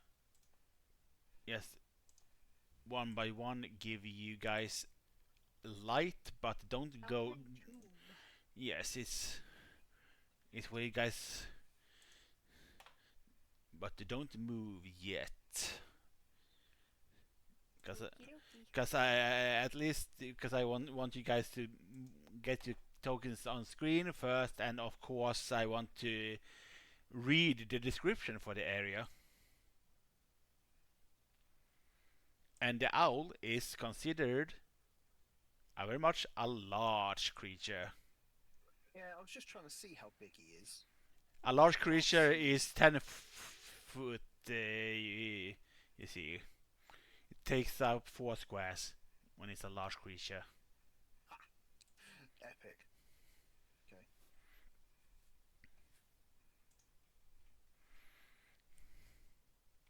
So we need everyone else. The badger is gone, by the way. Because all you guys have been received a long rest by now. Oh, it's a long rest, is it? I'll see all my rages back. Everything is back. If that's the case, I give everyone a good berry as well then. This owl is fucking awesome.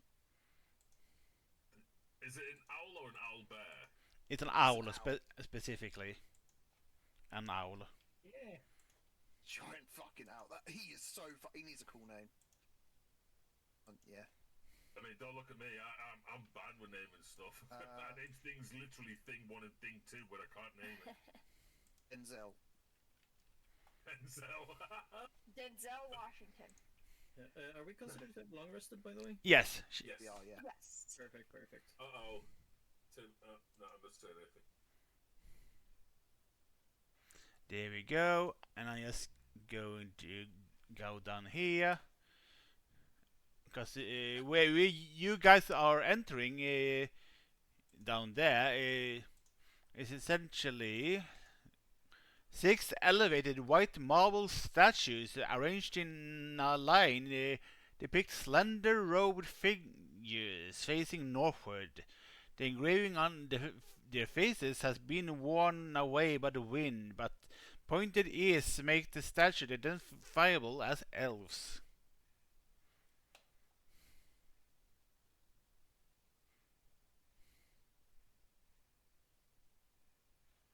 I want to approach one statue and see if it does anything if I poke it. Not really. Sheldon, Yes. you've named your owl Denzel Fluffyton in my notes. That's fine. Awesome. Denzel Fluffington. It was going to be Featherington, but couldn't be asked. That's not too many letters. Not Washington? That's what I said. Denzel I was- Washington.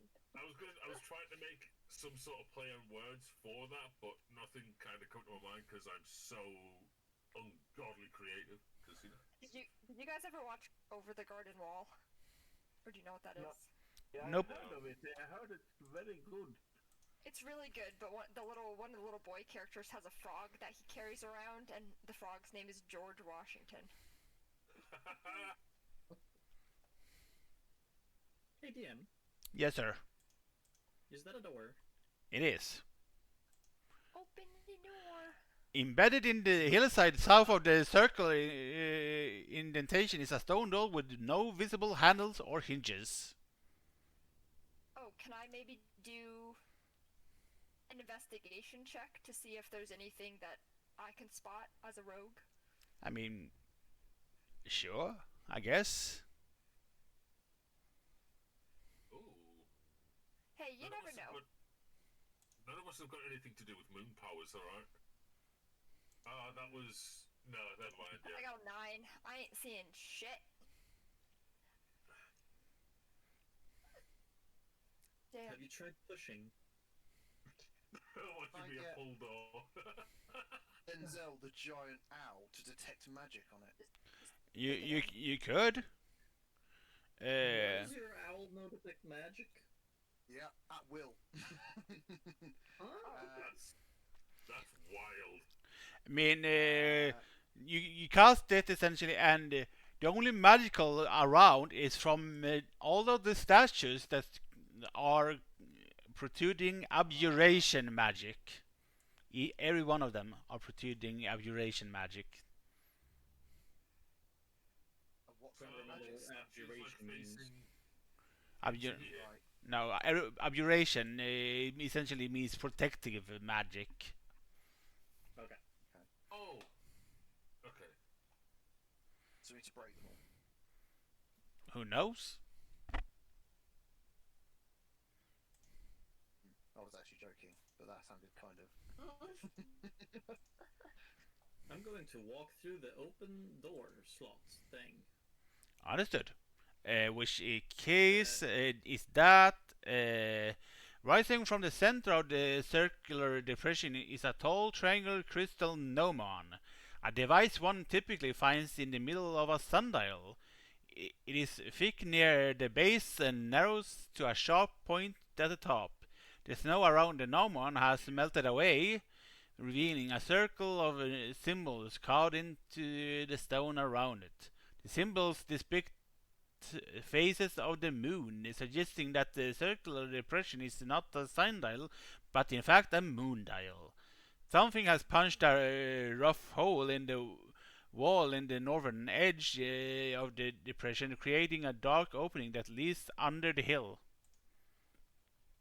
So, are we supposed to be able to see through this wall? Because I can Yes. see through this wall. You are meant to. Okay. So I'm guessing this is the hole that's been punched through the wall. Yes. I'll walk over towards the hole and kind of I'm peek gonna in, look- see if I can- And you see. Oh, there he is. Oh! Ah! We see Dan! Coming out. I'm just peeking. There's the bastard. I kind of just look at it and go, hello. Sup, dude? And it actually as replies to you, Hey, hello, hey. hello, friend. Essentially, and it actually speaks to you. Hello. Thanks. Hey, Space, no! Hey, go hey. Oh, damn. No! Yeah. He's Me? he Not me! he is awakened. It's an awakened old white moose. Essentially, he knows how to speak the language his creator has. His creator. Yeah, somehow I seem Awakened it. completely unsurprised by the fact that he can speak as I go, do you know if we can spin this dial? You can't. Fidget spinner time. But the sundial, well, the moon dial works in a different way. So what's in that room you came from? I mean, stuff. He's hostile, by the way. He wants to attack you guys. Is that your blood or someone else's? Elsa's intruders like you, and he attacks you guys. Intruders. What? Is that a threat? Yeah, you guys intruding. So Oh, there was an open door. Can't we see the spinny, pointy thing in the middle? it's not the. This is not a thing that you spin, by the way. Is he a beast? Can I, He is a beast. He's an awakened beast, Okay. especially. Can I use my animal friendship? What Target a beast that you see within range. does the You must succeed. does the that beast have a certain stat lower than something? It says it must succeed on a wisdom saving throw or have the charmed condition for the duration. Okay, it doesn't say anything that it has to be under a certain stat. No, it doesn't. Does that mean you could walk up to a tabaxi and be like, animal friendship? Yeah.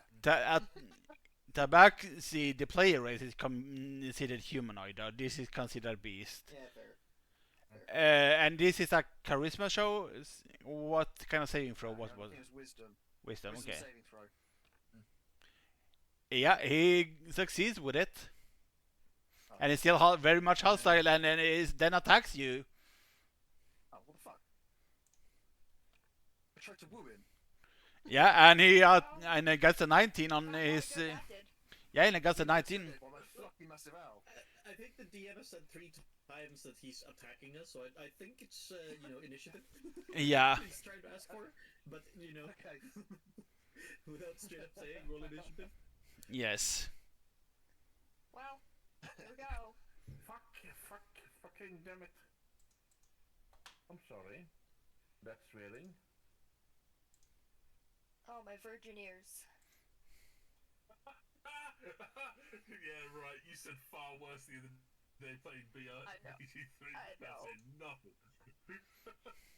That's what Dr. Durant says at my job. I burned myself on a light yesterday, and I go, oh fuck, and he goes, oh Spencer, my virgin ears. Yeah. You are an American, also. I think you heard the verse. in Oh, traffic. Oh, she Yes. says far worse. She puts a sailor chamber on.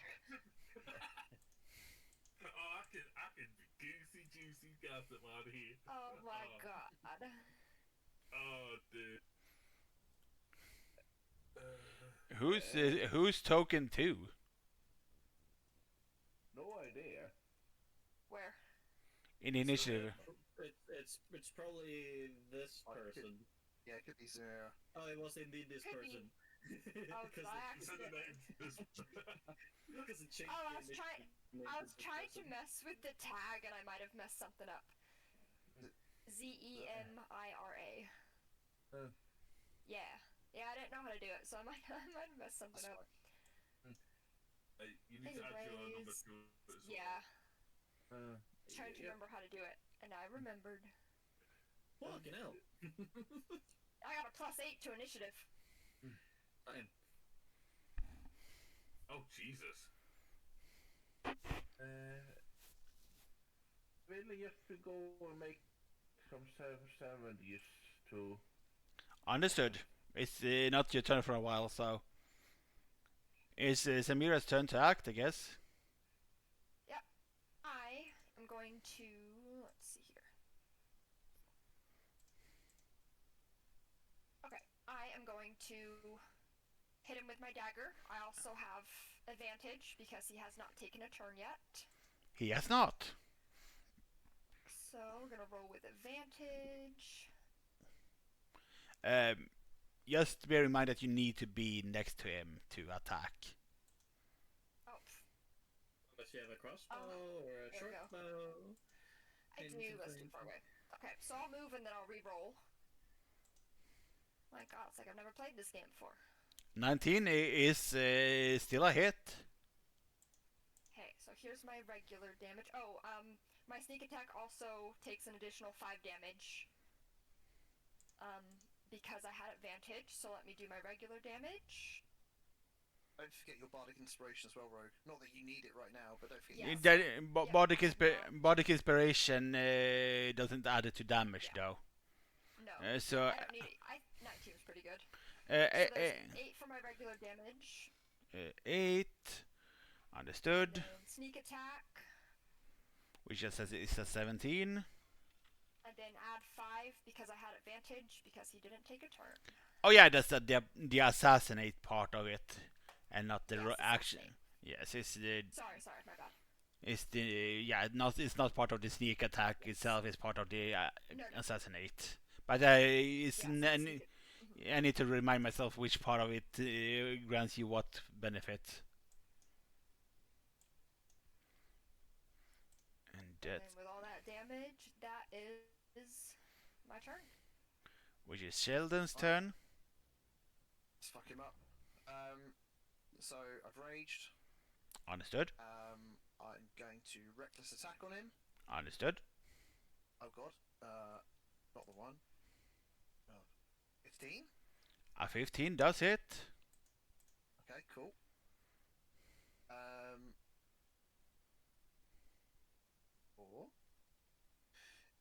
18 damage plus the 2d6. So that's 28 damage plus 3, 31 damage. 13. Understood. Then I'm going to attack him again. Understood. 17 hits. It does. We'll go with 17. Or 13 plus the 2d6.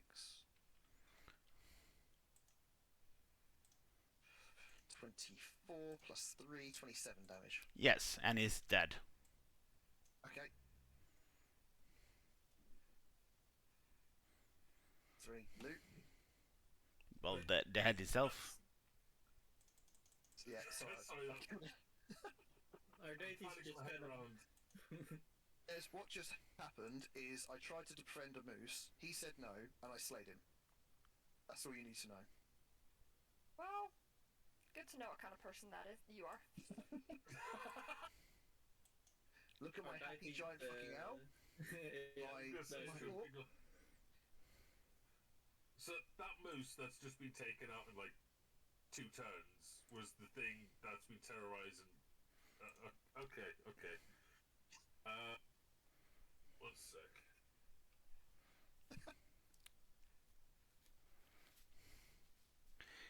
But they were just normal local lumbermen. They didn't have a raging barbarian around. Moose should So have joined our me. deities is just going to like very uncaring, just like, oh well, would have preferred being friends, and then just walk into where it came from. The barrow seems to be like sort of tiny animals, but in addition to said animals is 3 white marble statues of elves that are identical to the ones outside, except that the wind has not worn away the details in the faces and they don't stand on pillars. All 3 are facing east towards the nearest wall. Moose was a bit sus about what was in here. Yeah, I want to go see what's in there. And Well, I mean- I make a history check on this. Can you what? History. History check. Say, Oh, history check. On what specifically? I mean, the building in general. I mean, it's a tomb in general. Something tells me this is a puzzle. I don't know why, but I've been playing a lot of games lately, so it could be just my mind. Does sound like a puzzle for sure. It is, and Ardaifis sees a tomb door and essentially engraved with a white semicircle that is the symbol of a half moon on this door.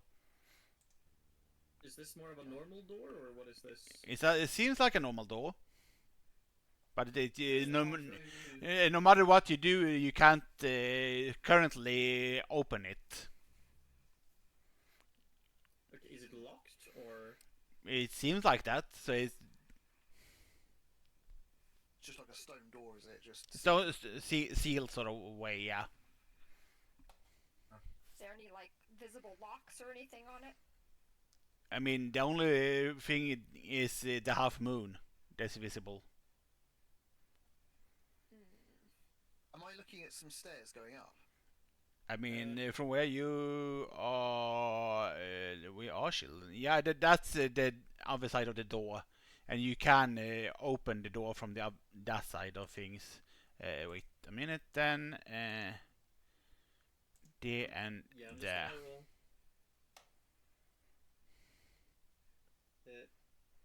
I'm going to look at the door in front of me, and I'm just gonna say, knock knock, as I cast knock, which is a 2nd level spell. In which case, boink, and it seems like. Oh, nice!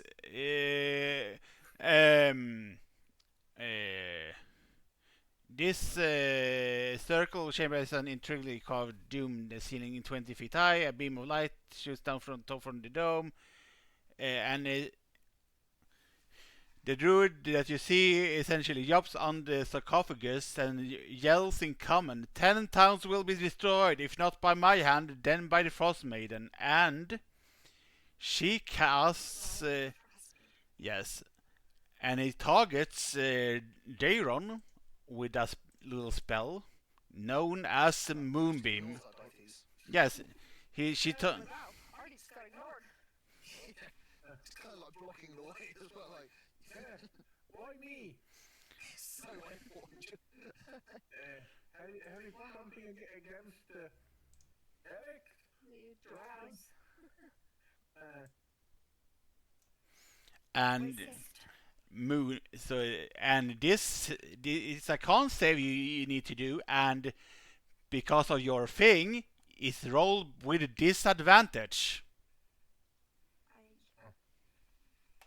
Wait, who's rolling a con save? Daron, and it's made with disadvantage. 9. Well, 9. yes, the save does not succeed, and well, tell me what happens since your form shapes to another thing. And something it looked like Daron's entire face changes and his hands too into I guess that's very careful. Are you a werewolf? He's not a werewolf. Oh. The apparently Daron that you haven't read are double A double ganger. So you're like one of those shape-shifting... Yes. Yes. Oh.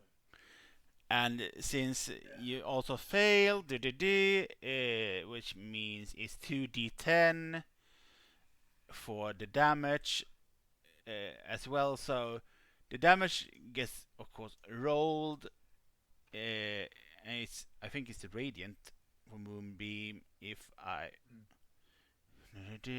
yes, it is 13 radiant damage. And while you're in the Moonbeam, you can't change back, of course. But yeah, go ahead. What happened to Daron? Why? He Did he change from his... because he is a double ganger. That shape he has is not in fact the real form of Daron. Is actually looks like this. He's a double ganger. He's a double ganger. Why?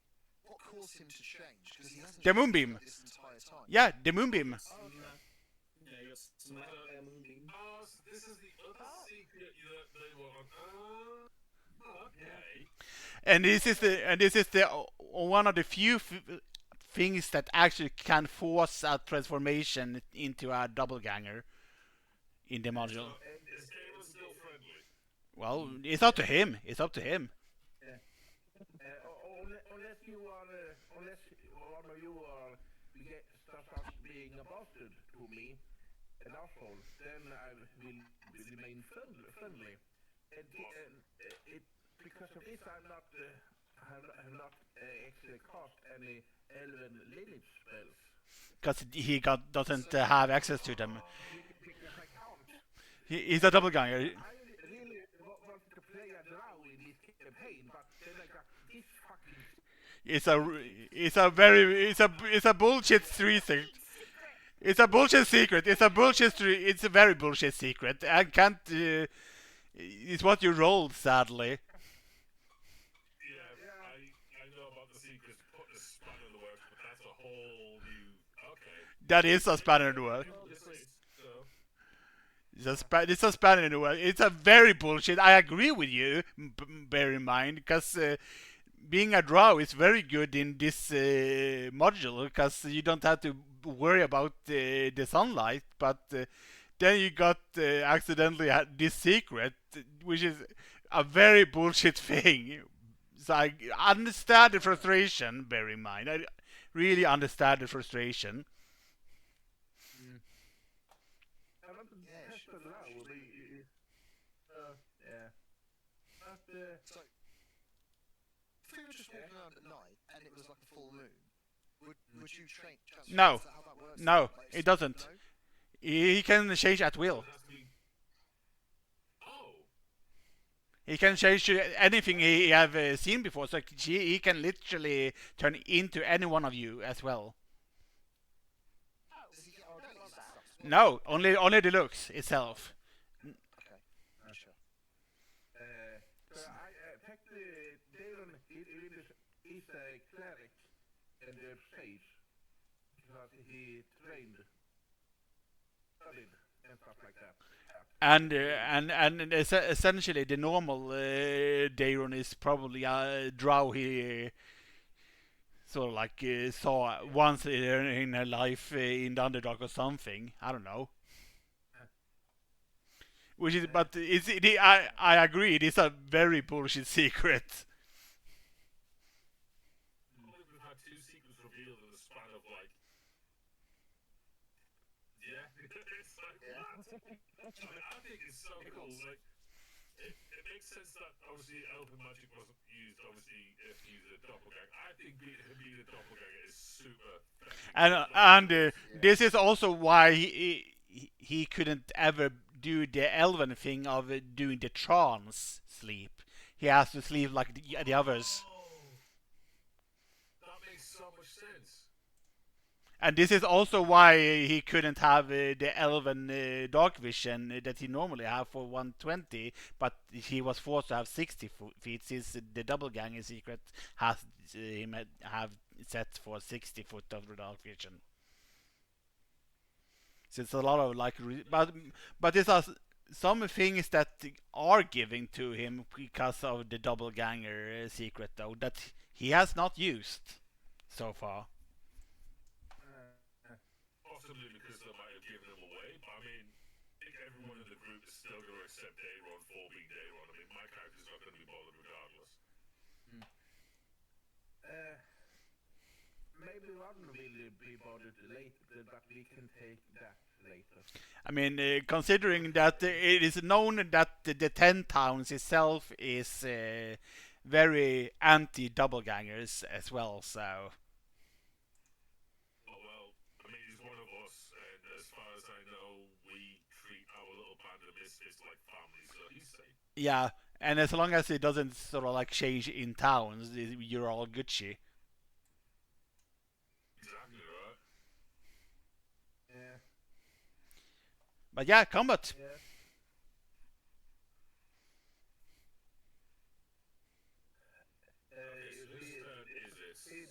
They're only kind of looking at standing.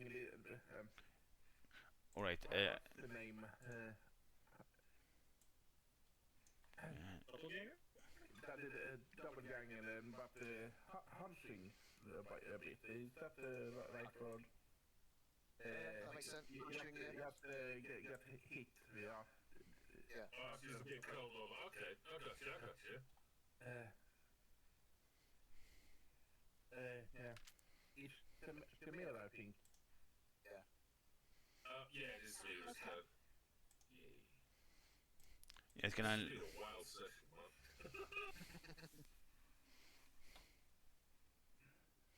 Combat's ended swiftly, but all the lore has been kind of crazy. I know the lore drop has been crazy today. Nearly on my 5th page of notes, dude. It's gonna look up what regular Moonbeam does, just in case. So, Ravish is a druid. Yes, a frost druid specifically. Oh, I want to hope he survives Well- till I get my turn. Doubt it, but oh well.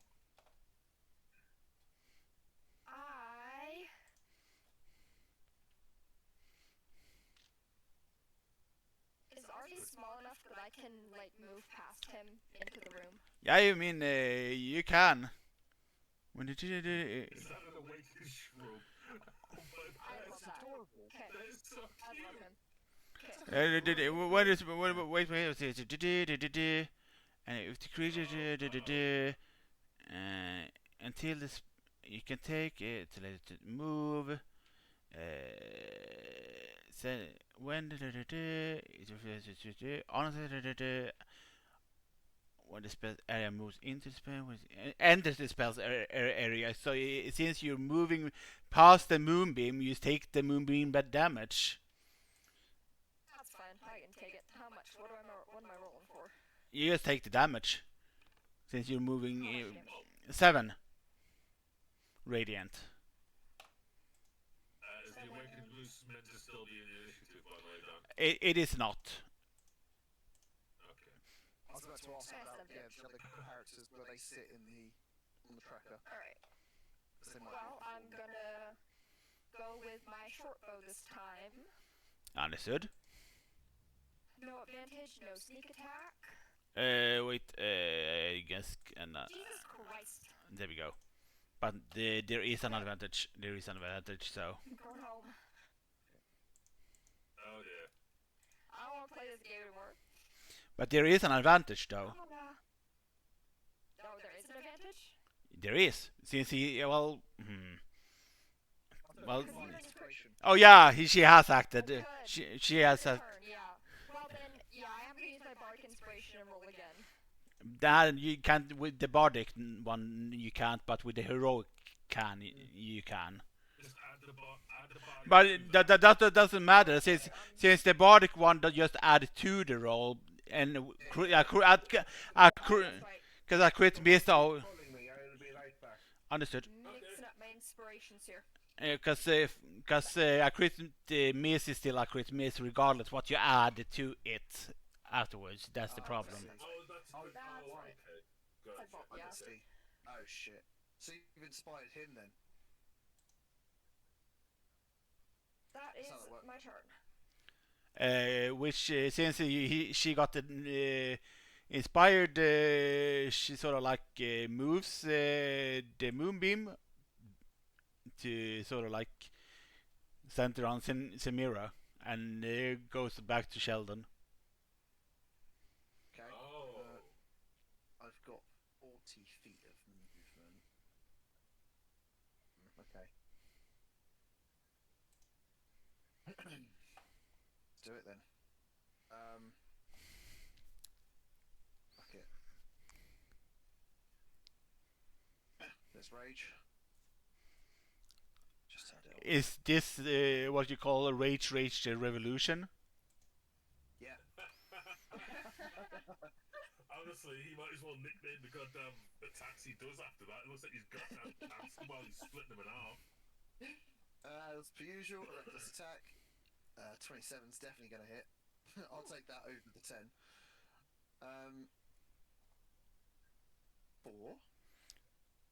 Oh wait, sorry, 19. Ignore the second roll. 19 So plus the 2d6. 19. So that's going to be 27 plus the 3, that's 30 damage. Christ. 8 plus the 3. Wait. Damage, and then she still needs to do a freaking con save, which is save, not save, so the moonbeam is no longer a factor. Oh, cool. Oh, because of broke concentration. Yeah. Thank God. My second attack is only a 12 to hit. You still have an advantage though, don't you? Don't you? But I got 2 3s. I got 3 twice. okay, 12 and 12, which sadly just misses. Okay. Oh, never found its AC then. I will get. Is it bloodied? It is not currently. Oh, okay. I don't really need my bag of tricks yet. I will get Timmy in though to attack. Hang on. You can come up alongside me.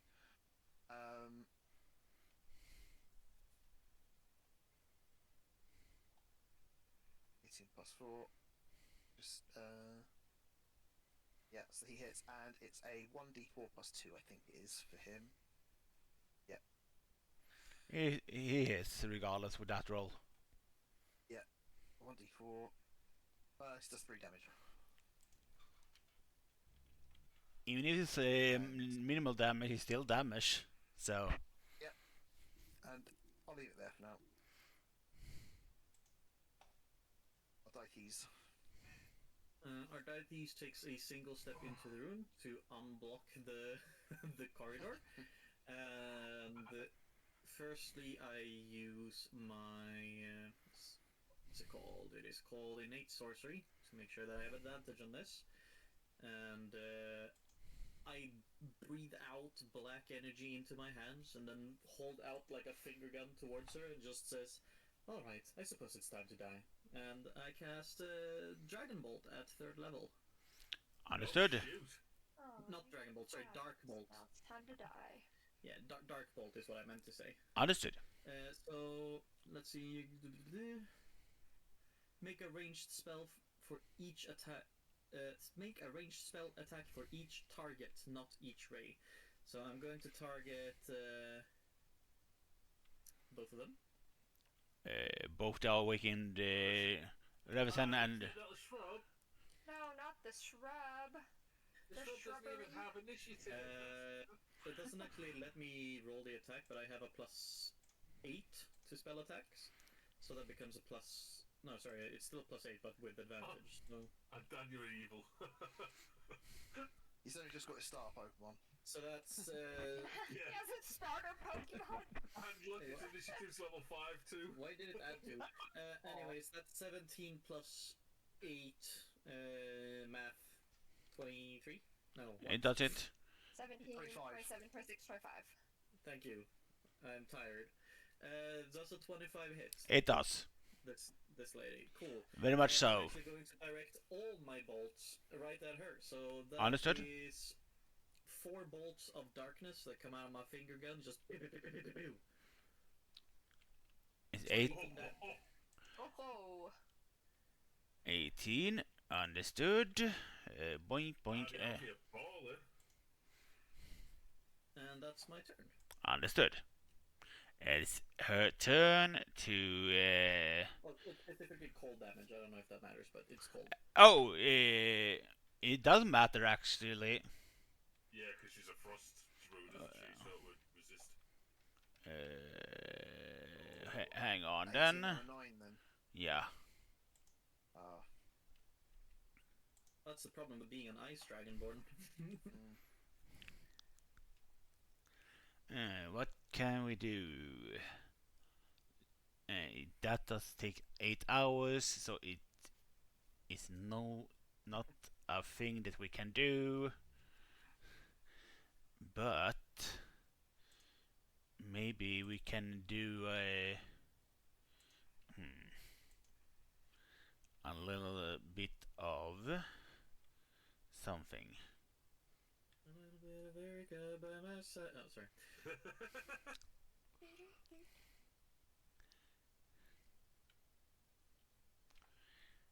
She does the ye olden version of conjure animals.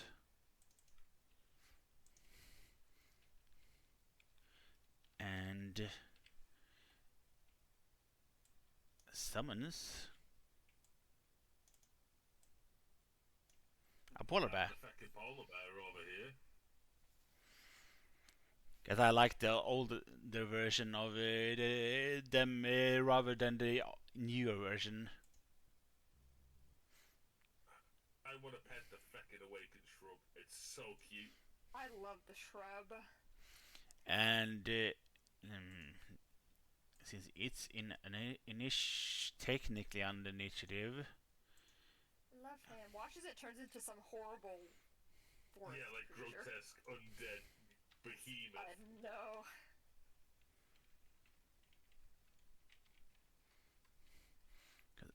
You've got a friend to trade him a fully evolved Pokemon now. Yeah, Fully that's evolved. Yeah, fucking. okay, What is it? See, the problem with naming my Pokemon characters is I tend to forget that they're like their actual Yeah. Pokemon names. Yeah, I do that. Well, I only do it for my First favourite one? ones. No. Oh, Let's I do roll. my favorite ones too. plus 7, so 25 to hit our Diffees. Yeah. And it's Beartic. Yeah. Beartic, yeah. Bartic. Beartic. Bear and Arctic, yeah. So Yeah, for it's plus 5, which is a 12 damage slashing, if it matters. not. I take 12. And it has another one rend that it can do, so it tries to rend for 8 plus the thing. I think a 15 does not hit you, if I recall. It does not. Which is both of their turn. So Solros' turn. Oh dear. Okay. So we've got big old fucking poly bear. Oh god, that's it. Can I even get to the room? That's the question. It's 20. So it's 20. It's gonna be 5, 10, 15, 20, 25, 30. Yeah, so just get in the room. Okay. There we go.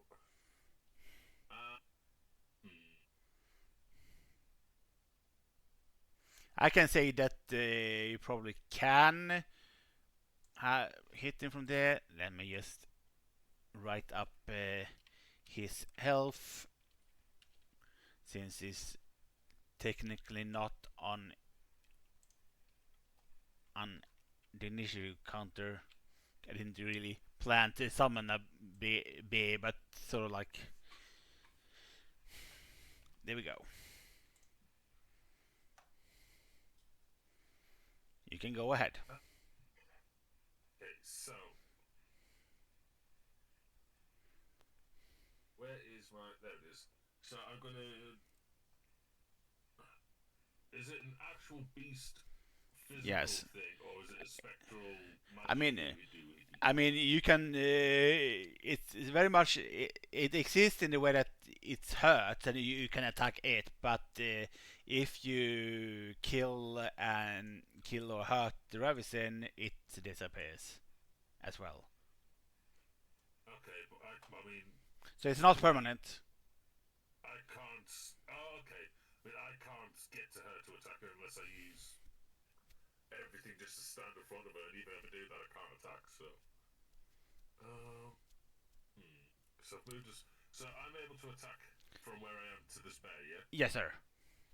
Okay, so I'm gonna use my battle axe. 15 to hit. 15 does hit. Unless it was on that one that you rolled, which I doubt. No, it wasn't. 12. Yeah. Let's see. 12 damage. Let's see which it turns into that. That doesn't sound good. Yeah, I'm back. Welcome back. Welcome back. Welcome back. Someone called on Messenger on Facebook. Who does that anymore? What the hell? An old friend from gymnasium. Nice. Gymnasium. It's Swedish for high school / college. Oh, gotcha. It's after, essentially, between the years you turn 16 and the year you turn 19. Oh, so it's Yeah, like it's final high school. school. That was high school for me. Sort of like high school-ish, but you have still one attack left, Des. Yeah, I have to roll to attack again, right? Even though my first one already hit. Yes. 13 to hit. 13 does actually hit. Okay, that's good. 10 damage. Understood. And I'm guessing it's still alive. It is, but it is currently at half health. Okay, so since I've used both my standard attacks, I'm going to use my bonus action to cast Divine Smite. Understood. Which is radiant. Which Come on, I get 2 d8s and I get 2 damage. one and a 1. Yeah, It's very unlikely. It happens. Oh, It happens. Sadly, it's not fun when it does happen, but it does happen. that's pretty much it I can do, really. Uh, Which case, well, which there we case, go. I clicked the arrow and it wouldn't change for some reason. maybe you need to update the site or something. I don't know. I'll refresh the page. Might as well. What is help in actions that you can take? Essentially, help. Yes, essentially, make sure that whatever target comes next can also make sure that it essentially gives you advantage, other characters advantage against a target. Can do, or like or like the help action is, well, essentially advantage on any skill checks or attacks or whatever. The creature tries to help, essentially tries to help do with a character with that essentially. I'm gonna get Denzel to dodge. He's just gonna sit here and Yeah, which just means that any attack against him is made with a disadvantage, yeah, that's all he's doing. which is Darren's turn. I Which, go forward between. and you Now, and you can just transform back now. By the way, since you're not in Moonbeam anymore, and but that's up to you. I can do that later. Yes. I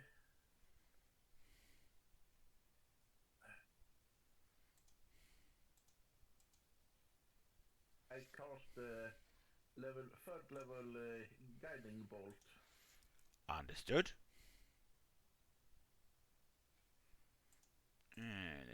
That does it. That does hit.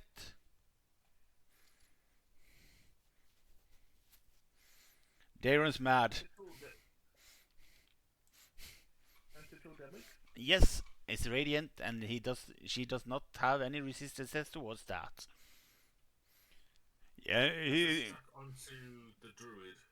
Yeah. yes. So it's essentially, Darren, well, you attack me with radiant damage, I attack you with radiant damage, essentially. Is it a woman druid or It's, male druid? it's a woman druid. Start casting the druid in dwarvish. I mean, she does not, in fact, speak dwarvish, so she doesn't, in fact, understand you. And dwarvish and some other languages are common and elvish. And the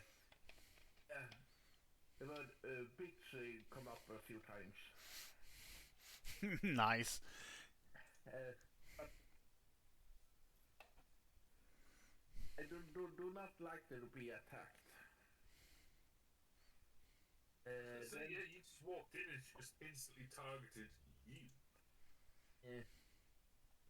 Awaken Shrub? Yep. What's that Shrub again? It's essentially just a bush. A bush, essentially. She sort of like just tries to walk back and dodges in the corner here, or like near the wall. We need to take that awakened. Like, we are saving that awakened shrub. That is our little group's mascot after this.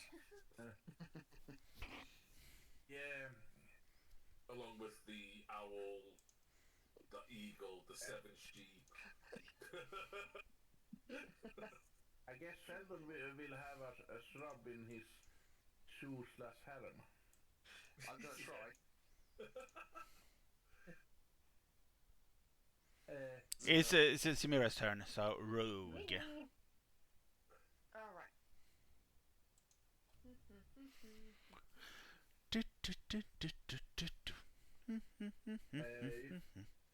I hope you can, if I go overboard with the yoke, you can tell me to stop, so. Never.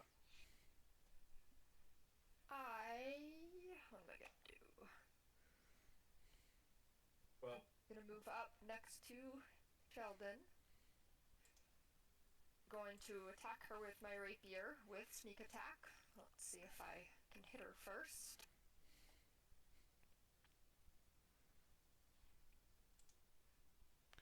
Does hit. I was gonna say that's definitely a hit.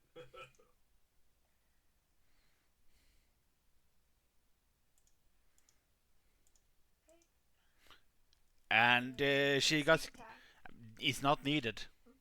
He. She sort of like Oh, kills. Yeah.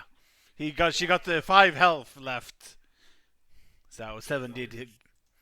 If she's Oh, yeah, I dead, could've that means finished. this disappears, right? Yeah. So boink. That means we can take the shrub as our little pet. Yay! It's sort of like what it says. Like now that it's sort of like it's your friendly neighborhood walking. Sort of like always gonna produce good berries for you guys. Oh, yes. Aw. And as well, she also Ravensen blamed the Ten Towners for the death of her twin sisters that were also a frost druid.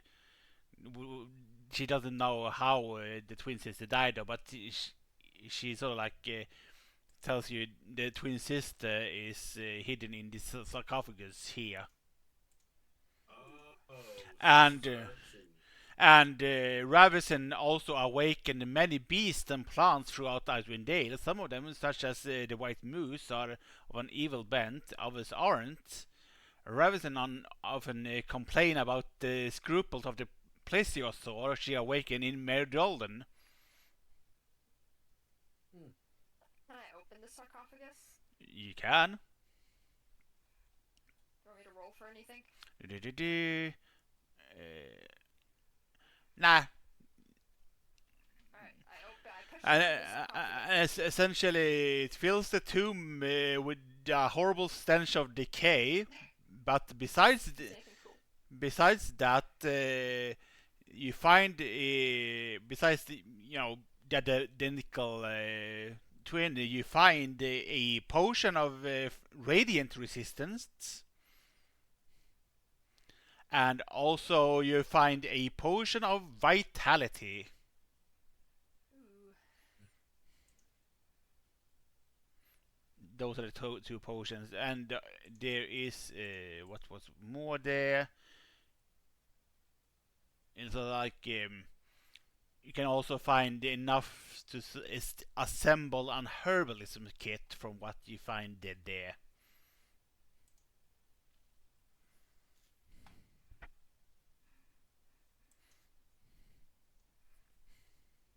It's essentially what's in this place.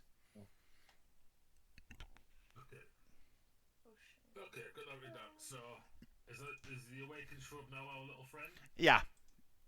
Yay! It's making a thing counter for it. Nice. It's naming. Twiggy. Yeah? It could have been that or Stick. My brain isn't exactly firing on all cylinders. Not like there's many anyway. Yeah, Ardites just kind of looks around the room, looks extremely disinterested, and then leaves. Okay. Okay. Oh shit, Darren has duplicated himself. Wow. No, that's just the regular token that Daron has. This and this is down here. By the way, there is a mirror, from what you can see. I go standing before the mirror and The mirror, to the mirror is here. back into my draw form. How do I take this image away? Yes, let's say I can delete. Yeah, then you can just whenever you want to use it, just and boink. Looking handsome again.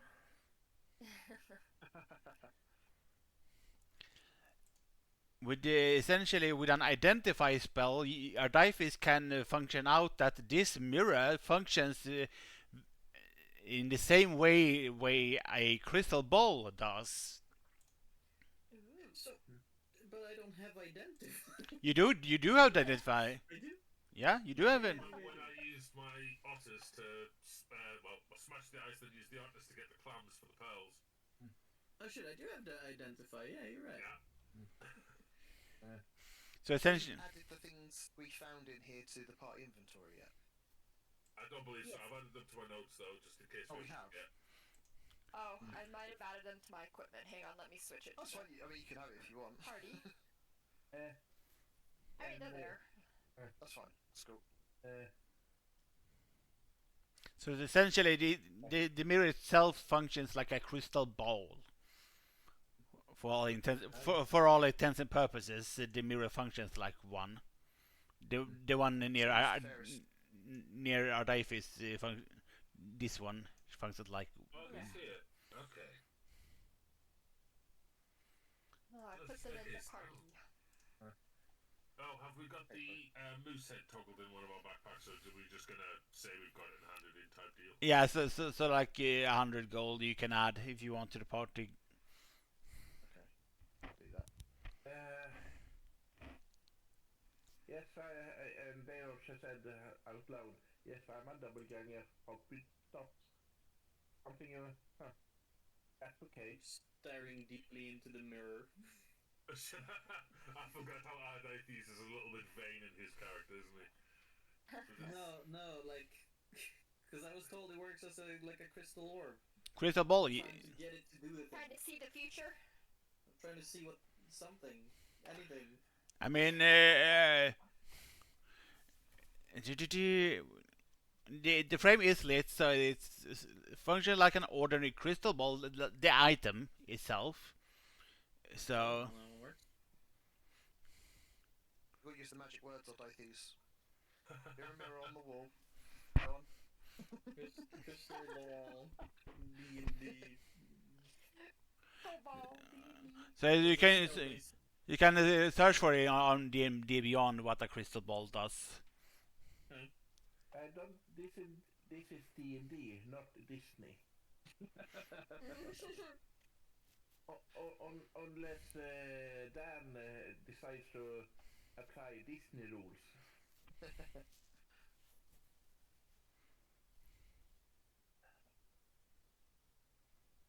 I think Dithes would make for a fantastic queen.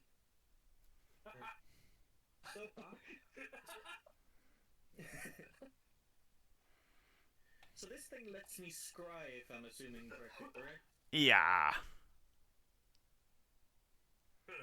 Can I try to scry? Let's see. While scrying with the crystal ball, I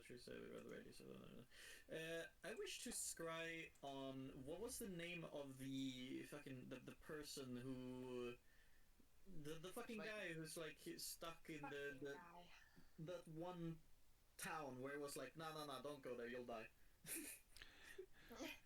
Some light, you mean? Starrock some light. Yeah. I wish to scry upon him. It seems like you are very busy dwarven king in his fortress of stone. A soot covered dwarf, I guess. I can see up to 120 foot around him. You have a true sight with a radius of 120 feet centered on the spell sensor. What do I see around him? Like, is he doing anything? Let me get you the map of the place then. And there we.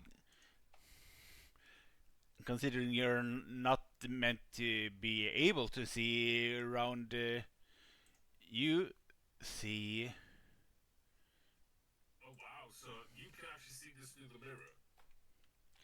So Ardifice would see this. What's this? You know where the... Oh my god. That's gonna be a fight and a half. fair play to Orsa for getting this all ready ahead of time. Hell yeah, this is some work. That's... What the fuck is Crob? It is that is just a little of a. It's Don't worry about it. The Crob is a nice guy and it's a Quaggoth thing. Yeah, sure. He just radiates out and gives you like soft little freaking hugs while pretending I'm not gonna rake your face off. Wow, Jaredars. Haven't seen those guys in a while. Oh, Yes, we killed this guy's two of his sons. This guy. Just come out check what kind of creature type he is. So I can also apparently use an action to cast the detect It's a spell. Quaggoth Fine. is a Quaggoth Fanot apparently. What is this called? This I'm also able to apparently cast Detect Thoughts on him, but that is a DC 17, and he basically will feel not my presence, he will feel a presence. And basically he can feel someone is trying to scry, and he makes a 17 DC Wisdom save. let me see then. Is it me or is his gauntlet and shield made out of that crystalline stuff? Yes, sir, it is. He did that, and this is why he sent his sons out into the Dale to sort of like gather it. It's gonna suck.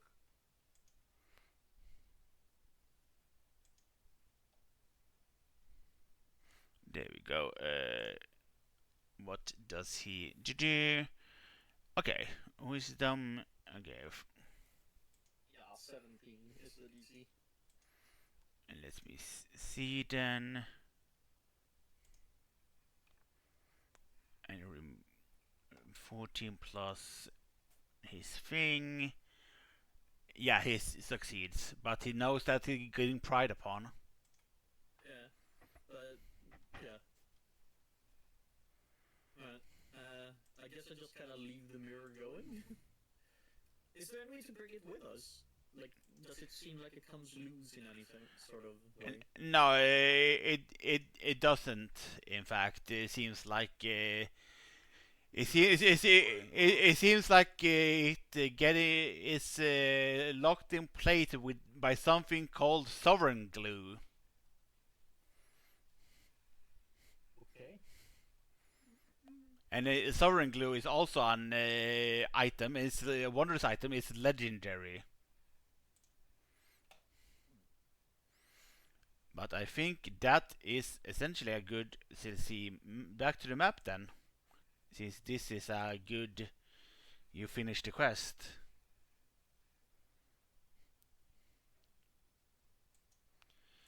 But Go back to the town. I mean, you get your rewards and stuff, and you get These cool antlers. and you get your rewards, of course, and let's see, not that. Okay, why is not that one? It's not. It is a location, but it's not with the normal ones. Okay, understood. But we can then, instead of that one, just reveal in Lonelywood, they will sort of like goblin scavengers prowl the tundra on the backs of wolves or in wagons. They also like to ambush travelers on tentrails on this side of the mountain pass. While a group of trappers found the goblin fortress in the mountains, someone should go there and wreck it.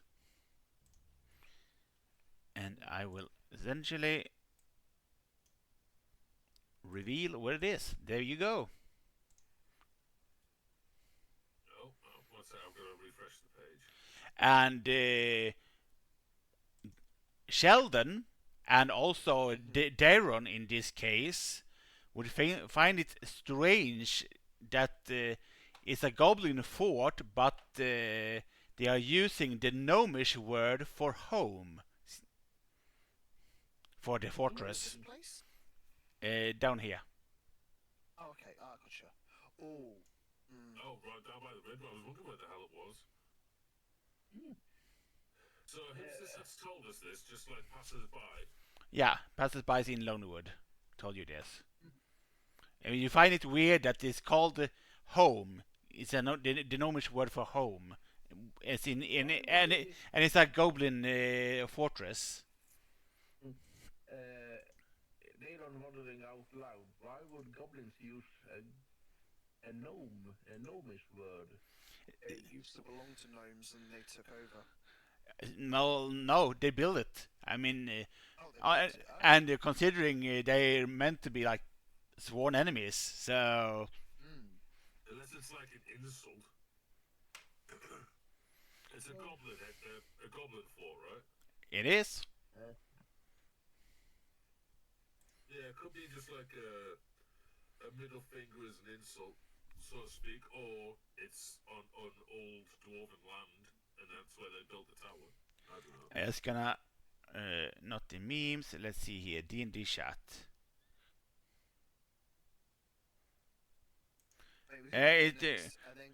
The fortress. I'm gonna just key.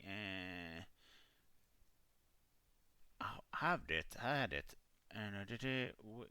KL there. The fortress kind of looks like something like this. Very goblin-y. Oh, they've got skulls stuck outside as well. Not very homely, is it? But essentially, the only quest, 10 towns quest you got left is Bremen one. Yeah, Bremen over here. And but since now that the essentially the one that's awakening the beast is dead, is sort of like optional. It's up to you if you want to sort of like deal with Bremen and see, and you know that now what it is that bothers the ones in Bremen. The lake monster is a Plesiosaurus. I want to awaken Plesiosaurus. Oh, yes, yes. What is like Loch right here? Ness monster. The Loch Ness monster that awakened essentially, and you guys know that they can just send word to Bremen and try to convince it to stop now that the master is dead. Oh, so we've already completed Bremen. Technically, if it was summoned by the druid, just like the bear. not summoned, not summoned. It's a real beast, much like the moose was. So it's just an awakened one, so it's got human-like intelligence. So if the people in Bremen just talk to it and explains the situation, and that they could probably just solve it. If you guys don't want to get to Bremen, it's up to you. Nice.